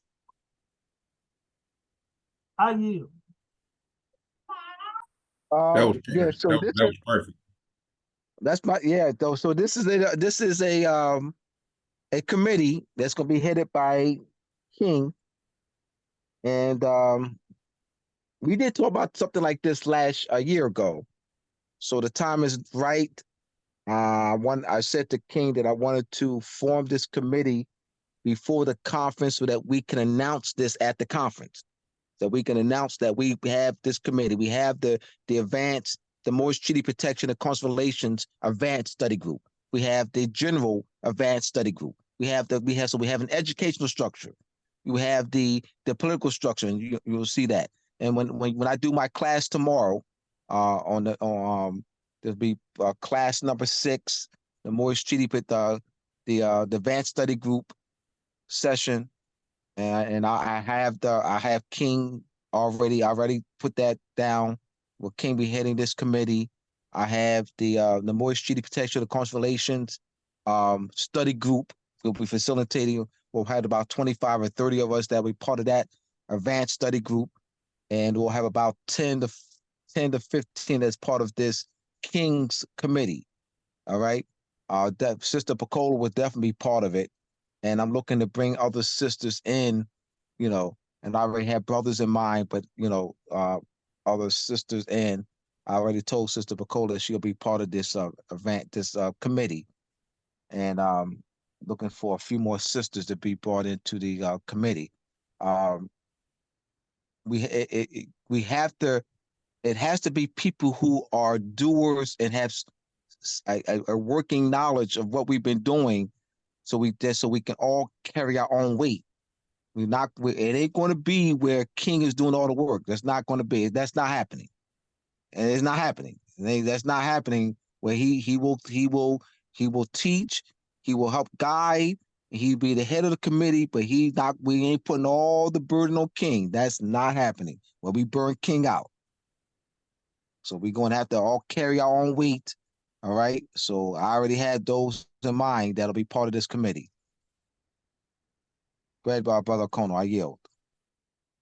I appreciate both of y'all. Like I said, I'm looking forward to the conference next month. So technically we got 30 days. So get y'all tickets now. Get y'all tickets soon. What does the Omnibus Crime Control and Safe Streets Act of 1968 cover? Brother Terrence, will you read it? In addition to Title VI, if a law enforcement agency receives federal financial assistance under the Omnibus Crime Control and Safe Streets Act 1968, as amended, Crime Control Act, it may not discriminate on the basis of sex or religion, in addition to race, color, or national origin. These non-discriminatory prohibitions apply to a recipient's employment practices as well as to the services it provides. So that go back to what Brother Saeed was saying, or just what Brother Abdullah was saying. I mean, all of us, it's a lot of us that deal with situations where it say that they don't discriminate against on the basis of race and color, but as we see that's a lie. So I just want to be clear about that. We're going to notice this probably long, but all right. What do you mean by federal? Real quick, let's stop. Well, let's go back to that screen, Kono. All right, so we know where the concept of race comes from, and we know that the constructed meaning of color is tied to the modern concept of race developed by Francois and his Nouvelle Division de la Terre. So this, race and color here, national origin is a proper term to use, but this race or color. So let's pull more of that out there. So don't discriminate, but understanding that the fact that they created, there is a discrimination. All right, so all right. This is an oxymoron. Please, this is key here. And this is why Kono's doing this. Let me say the quote again. The basic tool for the manipulation of reality is the manipulation of words. Those who control the meaning of words control the people who must use them. All right. There is a discrimination, meaning we, a people that's been targeted with this Francois Nouvelle Division de la Terre, called the natives, and its Systema Naturae, and its 7 editions from 1717 to 1737. Johann Friedrich Blumenbach. So there is a discrimination, a people who's been targeted for generations of a stripping of their nationality, where this paradigm of Francois Bonner, so they're a people who's been through social engineering, been conditioned that the word color relates to complexion, skin tone, and pigmentation. That's a discrimination where we're targeted of of denationalizing and dehumanizing us. So they've targeted us to denationalize and dehumanizing us with what? With this race paradigm and a constructed meaning of word color, conditioning us into falsely believing that the word color relates to complexion, skin tone, and pigmentation. And you have this term, people of color, that they coined. The United States policy coined the term people of color and colored people. That's a discrimination targeting Moors, stripping Moors with a conscious act through legislation, consistent legislation. The fact that the word race and color is in this title, the fact that race and color are in use in policy is the discrimination. That's the discrimination. The use of the words race and color targeting us, denationalizing us, because the term race and color, we're talking about the mindset, the social engineering. So it's not only the terms, not only the words, but it's the social engineering. They social engineer our minds away from our nationality. They social engineer our minds away from the concept of thinking nationality. Nationality relating to land. Nationality, France. Why did my former co-worker say, nationality is not the real world? That's a social engineering. That's a damaging for my co-worker. For millions of our people. All right, how is it that millions of our people say this? What color are you? Don't matter what color are you, black or white. People of color. We're colored people.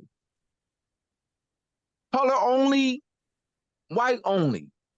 Why didn't we go to the white? When we went to the white only, let's stay on this. This is important.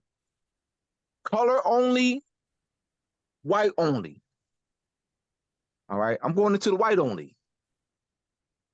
Excuse my language, I'm getting my ass kicked. I went into the white only. Fountains. I'm going to drink out the. I'm going to drink out of the South fountain that red. What happened to our people that drink out of the fountain that red, white only? What happened to Kono?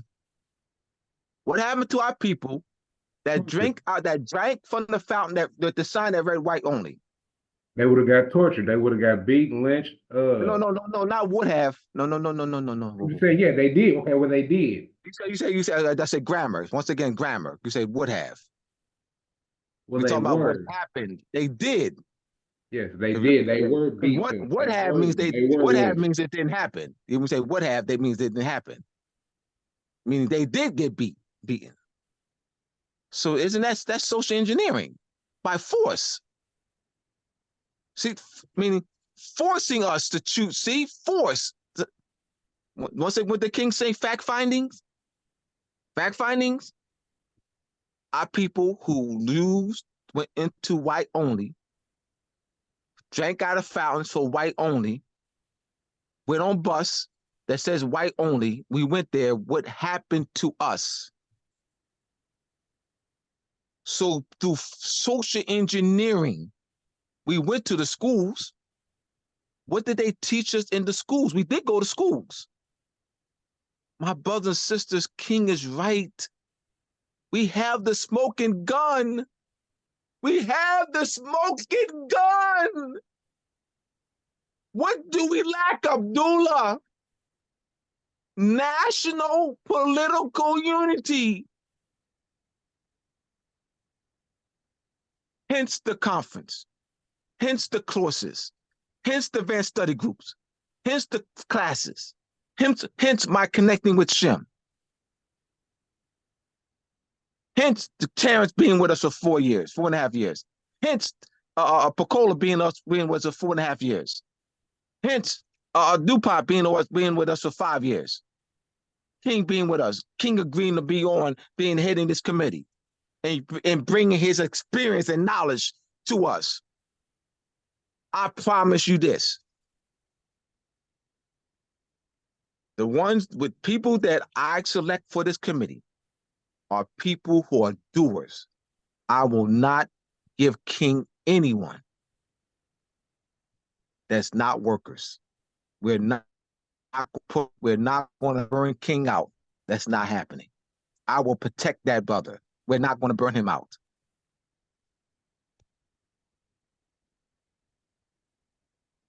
I yield.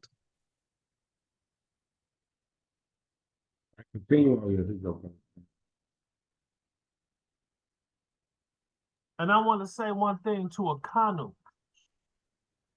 Your work has been immaculate. I learned from you, brother.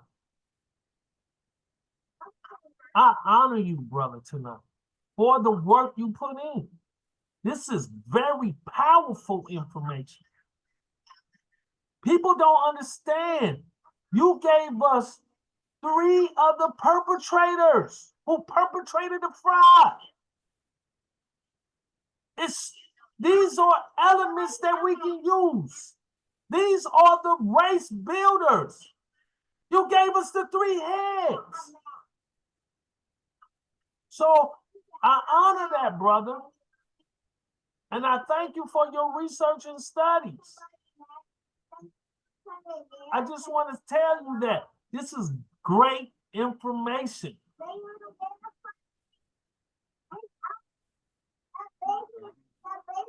That's all I got to say. I just wanted to not let this class go by and honor the brother for his work and dedication to this work. Like I said, I appreciate you, and I'm humbled to have you say that. You, Abdullah, like I said, I sit back and I take notes in y'all presentations, y'all classes, and I'm still a student myself. And I've only been working with Abdullah. This month makes it a year that me and Abdullah have been in contact. And if it wasn't for this brother, I wouldn't even be on this path right here to be able to share this information, to be able to put this information into a platform that's going to go into a book, to where the people will be able to read this information that's being presented. So I thank y'all both, and everybody who's here listening to us, and those who will listen.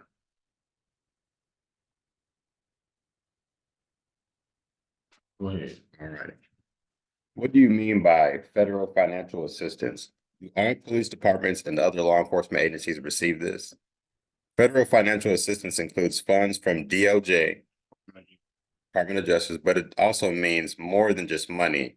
Law enforcement agencies that receive training and technical assistance from DOJ are considered recipients of federal financial assistance as well. For example, if a law enforcement agency uses the FBI National Crime Information Center or laboratory facilities, if it sends employees to the National Academy of Quantico, Virginia, or the training provided by DOJ and others through the National Center for State and Local Enforcement Training, a component of the Federal Law Enforcement Training Center, Glencoe, or Georgia, or if it receives technical assistance for improvement of jails or other correctional facilities from National Institute of Corrections or the Bureau of Prisons, the agency as a whole, and not just the part of the agency receiving the assistance, is a recipient covered by the statuses or by the statutes. Logistical support from the DOJ's Drug Enforcement Administration or receipt of property transferred or sold through asset forfeiture program is also considered federal financial assistance. Therefore, even if a law enforcement agency does not receive funds from the DOJ, it may still be a recipient because it benefits from federal financial assistance in some other way. Thank you, Brother Keng. All right, this is from the Office of Management and Budget, Directive number 15 on race and ethnic standards for federal statistics and administrative reportings. It was adopted from May 12, 1977. The directive provides standard classification for record keeping, collections, and presentations of data on race and ethnicity in federal programs, administrative reporting, and statistical activities. Federal program administrative reporting and statistical activities, these classifications should not be interpreted these classifications should not be interpreted as being scientific or anthropological in nature, nor should they be viewed as determinant or eligibility for participation in any federal program. They have been developed in response to needs expressed by both the executive branch and the Congress to provide for the collection and use of compatible, non-duplicated, exchangeable racial and ethnic data by federal agencies. And so here are a few definitions of those terms that you see on those census documents or the job applications or any contract that you'll see where it says race or ethnicity. And so the basis of race and ethnicity categories for federal statistics and program administrative reportings are defined as followed. So you have the American Indian or Alaskan Native. The definition will be a person having origins in any of the original peoples of North America and who maintain cultural identification through tribal affiliations or community recognition. And remember that one, I'm gonna go back to that in a second. Asian or Pacific Islanders, a person having any or the original people of the Far East, Southeast Asia, the Indian subcontinent, or the Pacific Island. This area includes, for example, China, India, Japan, Korea, Philippine Islands, and Samoa. Black, a person having origins in any other Black racial groups of Africa. I'm gonna go back to that one as well. Hispanic, a person of Mexican, Puerto Rican, Cuban, Central or South American, or other Spanish culture or origins regardless of race. And then you have white, a person having origins in any other original peoples of Europe, North Africa, or Middle East.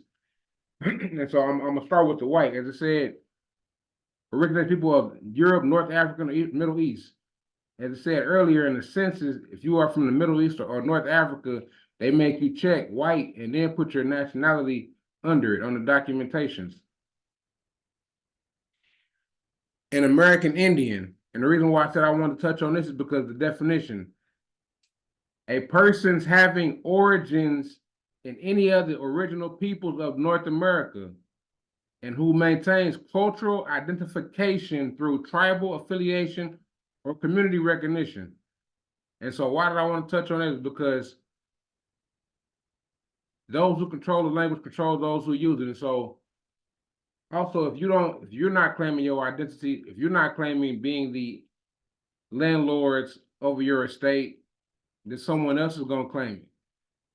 And so if you're not claiming to be the original peoples of this land, if you don't have a cultural identification or a tribal affiliation or community recognition, then who are you? As was said earlier, you can't go on the courts under Black, Negro, Colored, African American and say, hey, you stole this or you took my rights and you're non-human, you're an artificial person.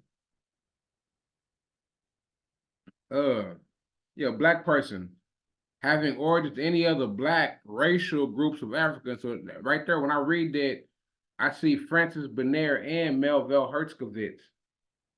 Black racial groups from Africa, the economic change in Africa, the cultural, you know what I'm saying? So you have the Melville Herskovitz in there and the Francis Benaire.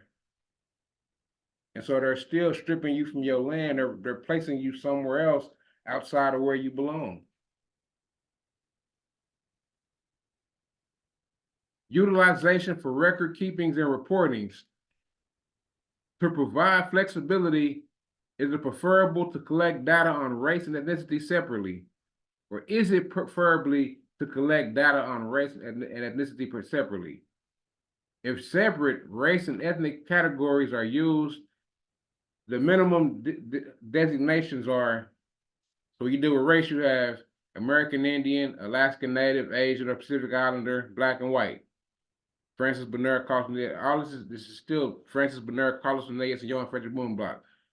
Ethnicity, as they said, when they deal with Latin America, they deal with ethnicity first, then they put a race on there. So Hispanic origins or non-Hispanic origins. When race and ethnicity are collected separately, the number of white and Black persons who are Hispanic must be identifiable and capable of being reported in that category. If a combined format is used to collect racial and ethnic data, the minimum acceptable categories are American Indian or Alaskan Native, Asian or Pacific Islander, Black, not Hispanic origin or Hispanic, and then white, not Hispanic origin. The benefits of combining ethnic identity with race in the census. So going back to the census, in recent proposed changes for 2030 census, 6 years from now, this is recent proposed changes. The federal government is seeking to have Latinos identify their race on the questionnaire just as easily as they declare their ethnicity. It is important that they do so for the reasons that have less to do with identity than with the political clout for Latinos and other people of color. Again, people of color, Latinos, so again, these are labels placed on us, and like they were saying, this is the evidence that we are going to have to present to say this is what you used against us, this is the attack that you used to cause genocide. Choosing a race has not come easily to a multiracial population that often defines itself by cultural traits, not racial ones.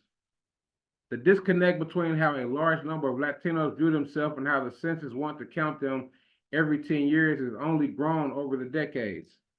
And so they've changed their, just like Negro, Black, Colored, African American, Indian, ET, they've changed their status just like they've changed our status over the decades. Why does the federal government insist on pinning down race? For starters, the data is used to enforce anti-discrimination, which is really discrimination laws, and voting rights laws, allowing for better monitoring of discriminatory practices in hiring and racial disparities in education and health. Further, under the Voting Rights Act, racial and ethnic groups that are sufficiently big may qualify for electoral district where they can elect candidates of their choice. So again, this is another, like the brother said, oxymoron. I mean, it's, you see the wordplay. They say it's to enforce anti-discrimination, but you see the discrimination in here, in the wordplay. And so those who control the language control those who must use it. Who is Black, white, or mixed race? How skin color, status, and nation shape racial classifications in Latin America.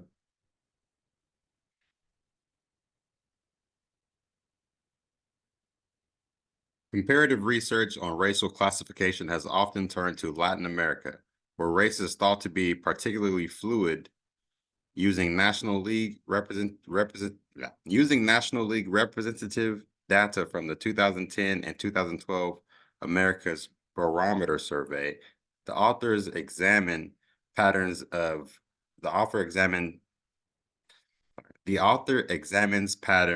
of self-identification in 4 countries. National differences in the relationship or in the relationship between skin color, social economic status, and race were found. Skin color predicts race closely in Panama, but loosely in the Dominican Republic. However, despite the dominant belief that money widens the authors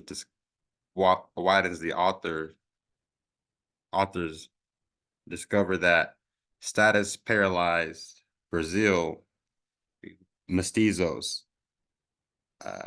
Colombia, or darkens Dominican Republic, or has no effect Panama.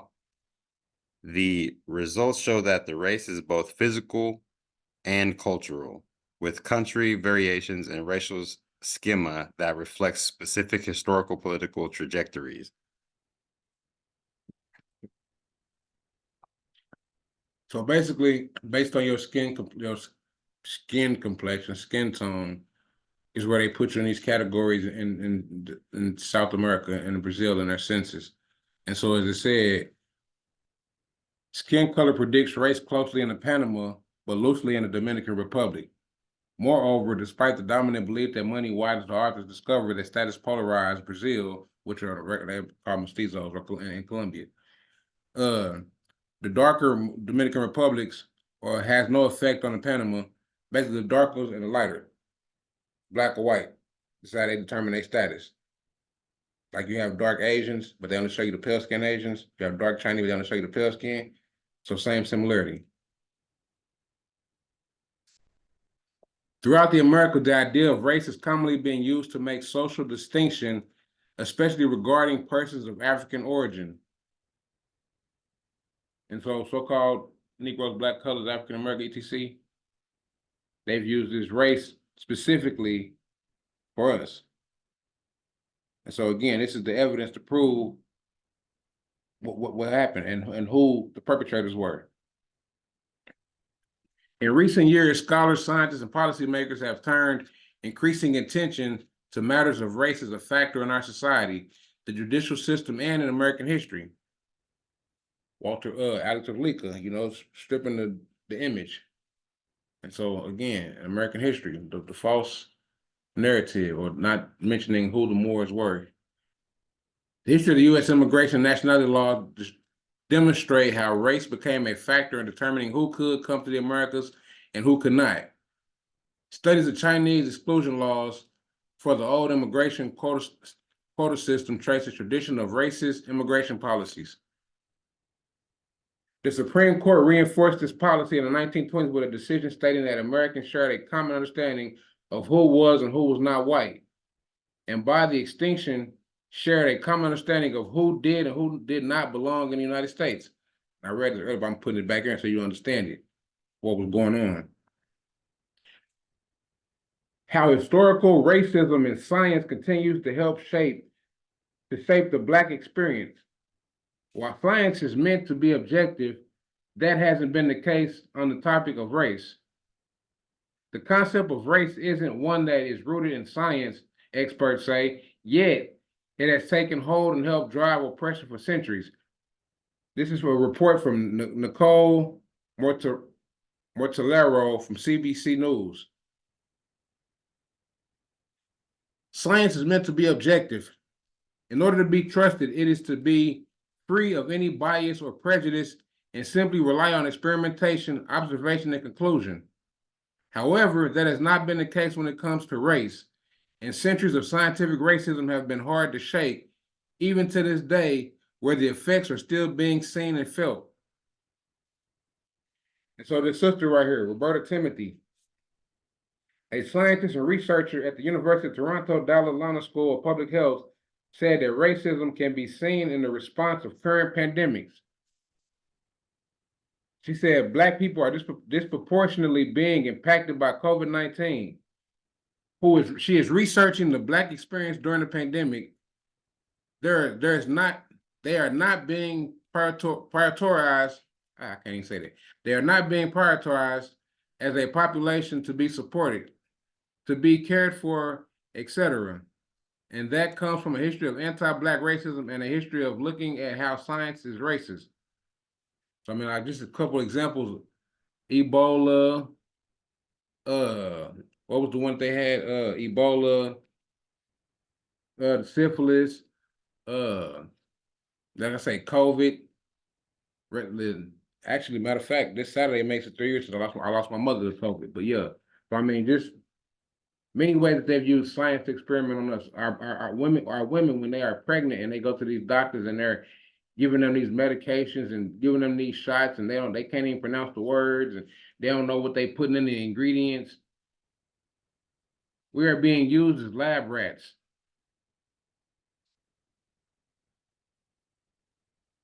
Racism has been perpetrated under the guise of science going back centuries. notably by 18th century Swedish botanist Carl Linnaeus and the godfather of taxonomy, and Samuel George Morton, a 19th century American doctor and anatomy professor, who documented the supposed differences between indigenous people and Europeans by looking at their skulls. And so what they did throughout the time frame was studied us. They've been studying us since they encountered us.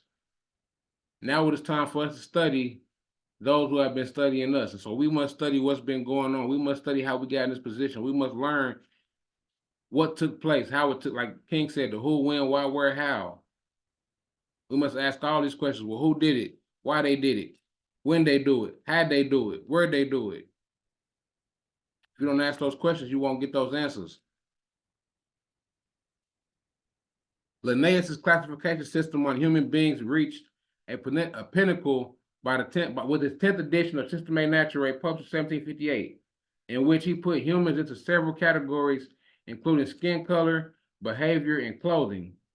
And so in his book, Systemae Naturae, he focused on skin color, Francis Bernard, behavior, and clothing. So our culture. The Afrikaner species, he said, was lazy, sly, sluggish, and neglectful. And the women had elongated labia with breasts lactating profusely. I want to go into the Black's Law Dictionary on the word race and nationality. And after I read both definitions, then you tell me which one which one is more important. Race, an ethnic stock, a great division of mankind having in common certain distinguishing physical peculiarities, constituting a comprehensive class appearing to be derived from a distinctive primitive source. And the reason why I want to read this one again is because a great division of mankind, that sounds like a Nouvelle de la Terre. That sounds like Francis Bernard's book. Distinguishing physical peculiarities. We went over distinguished earlier. So artificial. It's not real. It's concealing. It's hiding something. Nationality. The quality or character which arises from the fact of a person belonging to a nation or state. Nationality determines the political status of an individual. And so nationality deals with your political status, your nation, you belonging to someone or belonging to something.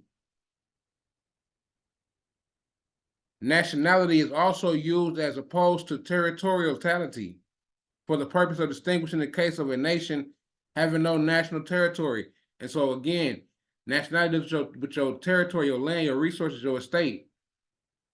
Race, it's a division, it's artificial, it's not real. And so there's no race of black, red, white, yellow, brown people.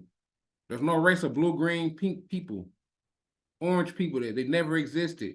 They don't have a flag. They don't have a constitution. There's no treaties with no other nation with them. And so they don't exist. It's a fictitious, non-human status. Race, color, black, white, red, yellow, brown. Again, fiction. Nationality, Moor, Chinese, Russian, Polish, German, French, Nigerian, etc. They are real people. Race, black, white, red, yellow, brown, artificial. Nationality deals with real people. So what's the agenda behind the black, Negro, colored people, people of color, African American, fictitious, and law? What's the agenda behind this? One more big one. Constructive language in the race paradigm used in the United States jurisdiction. The United States Census Bureau places nationalities and race categories in the United States Congress started the word race into the Immigration Act of 1903. According to Marion L. Smith, the senior historian for the United States Immigration and Naturalization Service, Ellis Island immigration officer, quoted, whereas appointed as a general public to use the term race and nationality synonymously, end quote. Race, nationality, reality.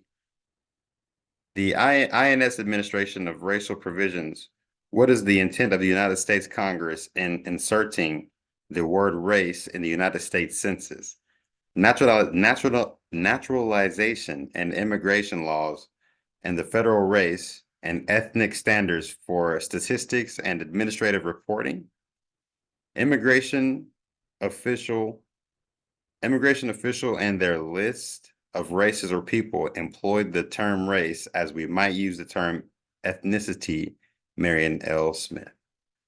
All right, so as brother, appreciate you, Brother Terrence. As Brother Terrence was just reading, it stated that Congress started the word race into the Immigration Act of 1903.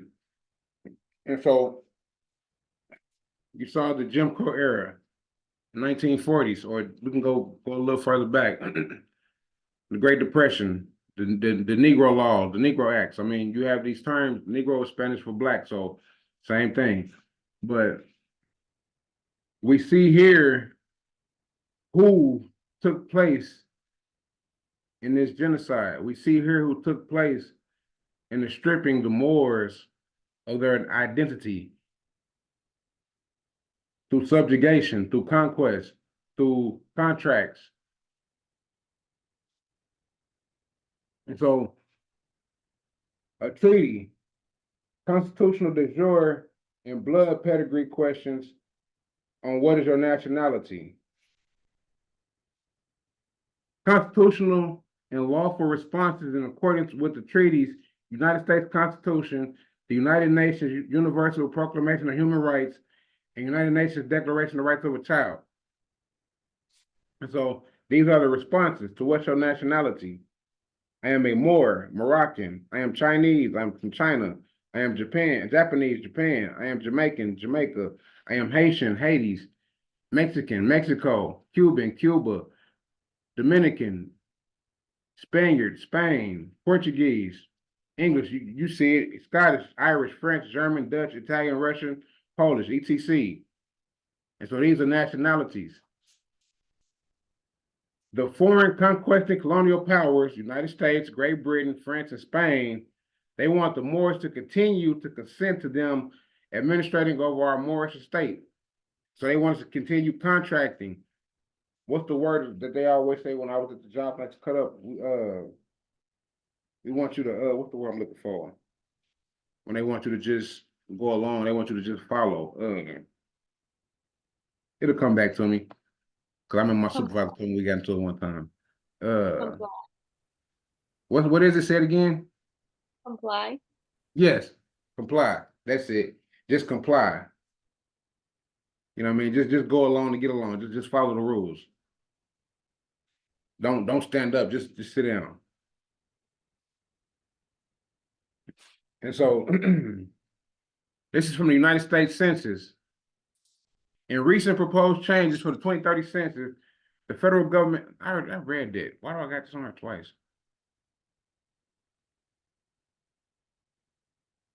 Okay, Blumenbach's racial classification system, founded on the Pranier research, is 5 colored typologies for humans. The Caucasian or white race, Mongolian or yellow race, the Malayan or brown race, Ethiopian or black race, the American or red race, cinnamon brown or flame color. And so again, these are just the 5 color typologies for humans, which is again, Blumenbach's racial classification system, or again, Francis Berner's Nouvelle Division of the Earth. So we deal with Charles Darwin and Thomas Huxley. Monogenism, the theory that all humans are a part of the same species. Published in 1859, Charles Darwin's book on the origins of species set forth his theory on evolutionary. The descent of man in 1871. And you have Thomas Huxley, who wrote a paper titled On the Geographical Distribution of the Chief Modifications of Mankind in 1870.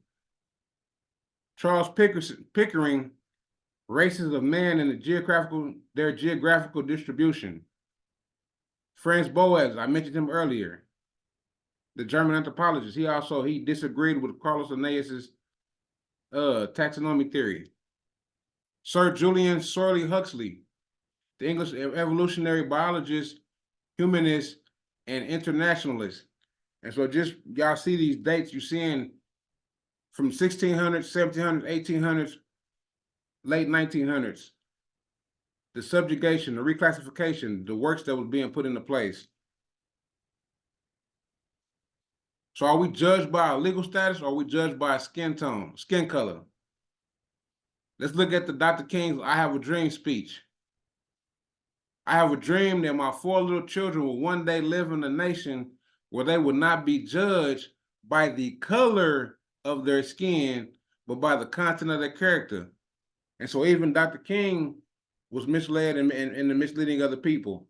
Because we're going to live in a nation, nations don't deal with colored people. But they will not be judged by the color of their skin, but by the content of their character. So we dealt with the color. As said earlier, James Brown said loud, I'm black and I'm proud. So again, this construct was pushed through the music, pushed through so-called leaders, our political leaders, this agenda. The political negative status and mass denialization of the people, which, as stated earlier, black is a fiction in law and not a nationality. And so how does black as a fictional law factor in policies and planning? So how does black as being a fictional law, how does it factor us in policies and planning? How does it factor us in today's times? I mean, does being black hinder us? Francis Bernard, Carlos Linnaeus, and Johann Friedrich Blumenbach are the fathers of the modern race paradigm, which classifies the human families with recognized nationalities based on pigmentation, skin tone, and complexion.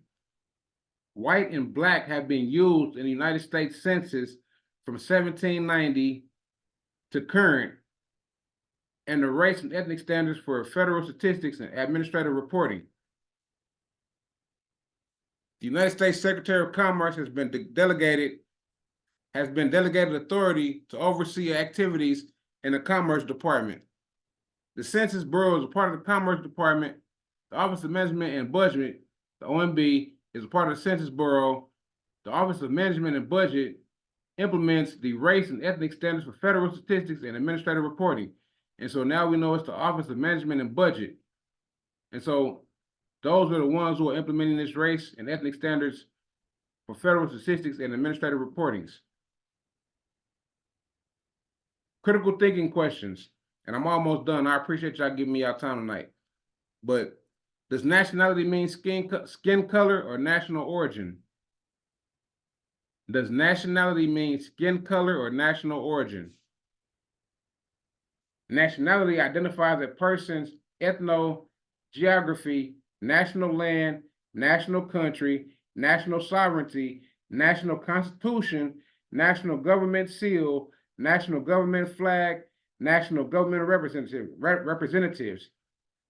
And as they were saying earlier, we're going to have that they are implementing our representatives. They're putting a table together for our representatives. Does race mean skin color or nationality? The race terminology used in the United States does not identify a person's ethno-geography, national land, national country, national sovereignty, national constitution, national governmental seal, national governmental flag, and national governmental representatives. Does black refer to race or nationality, national origin or descent? Does white refer to color or nationality or national origin or descent? Does the term white people refer to a people's skin color, skin tone, pigmentation, complexion, or nationality, national origin, descent, or consanguinity or ancestry? Does the term black refer to a person's skin color, pigmentation, skin tone, complexion, or nationality, national origin, descendant, consanguinity, or ancestry? Is a person's skin tone, complexion, pigmentation the basis for a person's national identity, national origin, nationality, or consanguinity? Racial provision in United States immigration and nationality laws. The United States policy on racial requirements for United States citizenship has disguised the issue of the Moorish nationality, Moorish sovereignty, and the Moorish birthright and inheritance, as well as the great humanitarian, political restoration, and nationalization work of Noble Drew Ali and the Moorish Divine National Movement. White American, Black American. Is a person's skin color, skin tone, pigmentation the basis for United States citizenship? Why does the United States use the term white and black in United States census, school registration forms, job applications, and hospital forms as a part of implementing the race and ethnic standards for federal statistics and administrative reporting to classify people in the United States jurisdiction by skin color, skin tone, complexion, and pigmentation? Are the skin color terms white and black eligibility for United States citizenship? Is there a racial eligibility for United States citizenship? And how does nationality factor in United States citizenship? In 1970, the United States had 9 racial categories. Oh, let me go back. Why is nationality important? Well, it's important for several reasons. You have legal rights and protection. Nationality determines the legal rights and protection an individual receives from their country, including access to health care, education, employment, and social services. Identity and belonging. Nationality often plays a significant role in shaping an individual's identity and sense of belonging. It connects them to a particular culture, history, and community. Citizenship. Nationality is closely tied to citizenship, which grants individuals certain rights and responsibilities within a specific country, such as rights to vote and the obligation to pay taxes. Legal status. Nationality affects an individual's legal status, including their ability to travel, reside, and work in different countries. It can determine whether one needs a visa to enter another country or if they are eligible for certain benefits and opportunities abroad. Cultural heritage. Nationality often reflects a person's cultural heritage and traditions, including language and customs, and values passed down through generations. International relations. Nationality also plays a role in international relations, influencing diplomatic interactions, trade agreements, and alliances between countries. Overall, nationality is a fundamental aspect of individuals' identity, legal status, and global citizenship.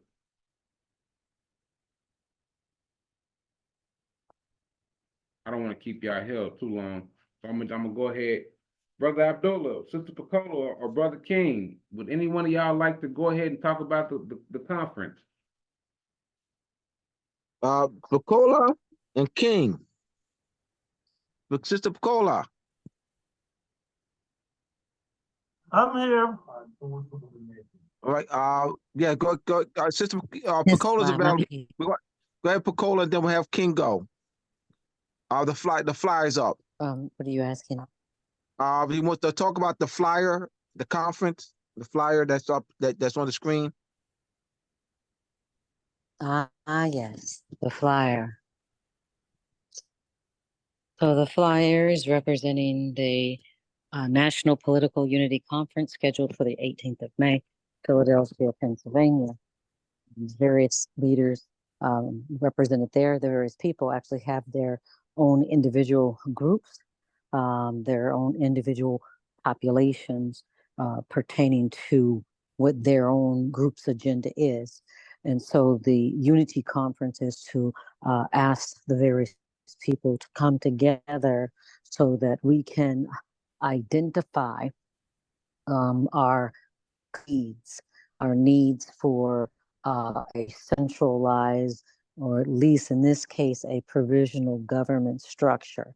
So we're asking those leaders to come together And that's the main focus is also, and to be familiarized with the Shem Malachi Bay plan as a form of remedy as we move forward to getting international recognition for our nation status, which has been collapsed for over 200 years. So we will have at that particular a family affair, and so we will have again different speakers, different times, and other activities interwoven into that conference to include a modest entertainment, more poetry, and low, because for some people it will be a blow who may come and have never heard of Moors or didn't think Moors were just valid people, they themselves. But coming there, it can be a bit that's been on the grind for a minute. We may have the mental agility to stay with all the speakers, but we just need to make it a little lighter as we try to convince and persuade the various people to go to their groups and take this knowledge to those individuals, so that at the end of the day we can begin to gather a permanent population, which is one of the basic requirements for moving us forward as a provisional governmental body. So the conference is there. Yes, it is everything in life costs, and some places right down to air. Air is not free. We'd love to give it for free and have it open. Unfortunately, we have expenses with coordinating this big event. And so therefore, it's a modest amount of fiat when it comes down to leaders, because leaders more than likely will almost always put their money where their mouth is, and which means that they don't mind, doing this for our people. We are a generation that is bringing in a new wave of consciousness and ideas, which other generations may not have caught. So as we're doing this, I say put down the boxing gloves with one another, individual groups, individual issues, whatever it may be, those things need to be put. We need to come to the table so that we can work this out, because we have a common issue, and that is that we don't have a government, we don't have representation, we don't have protection, and we certainly don't have protection for those who are not as conscious as we are. So the flyer that you see is just a small representation of the speakers that will be available. There will be other special guests that are part of this conference, and hopefully you can be a part of it. And we look forward to having this great meet. So I yield with that. Brother Keng. Yeah. I'm honored to be a part of this. I'm honored to be a part of this great conference, Uriah. And this is the start of a Moorish think tank, or a road back to liberation, freedom, national security, the promise of life, liberty, and the pursuit of happiness, that all men, women alike who are Moors have the right to have. This is an embodiment of all of people from various backgrounds in this Moorish movement collectively bringing their knowledge and experience to the table to allow at this conference to examine and look at what we're presenting, to open up the minds of those who are ready to initiate this movement, so that now we can get back to understanding what we have to do so this would never happen to us again. To lay down a foundation that is secure, that we understand how we supposed to treat each other, right? And understand that this is for generations to come. And I'm just so glad to be a part of this, to lay down my part as understanding the litigation, understanding from my prowess of study, being a steward of understanding the legal analysis and breaking down a lot of this, you know, courtroom drama nonsense, to put it in proper perspective, understanding the particular content that need to be articulated within the courtroom. And I bring this to the conference so that I can show us how to move forward, how to critically think about research and development. I am standing on the shoulders of Moors who are great. Abdullah, Shem, all the speakers who have been doing this for years. For years. Abdullah been doing this for 30 years. That's just show the tenacity that he has. You know how easy it is to, he could have went back to being Negro, black and colored, and said, forget this, that he taught, he said misconceptions for 25 years, but he never gave up. And I'm standing on the shoulder of a man who never gave up. So I must extend my part to do my work and do my good deeds to help this community thrive, to put us back into the national fold of government and bring us a win home. This is why we're doing this, so we can be recognized back in the international family and statehood, and showing that we are a part of that we belong there. And getting our land rights back. Baby, I'm on the thing. So I just wanted to say that, you know, thank you for everyone for coming to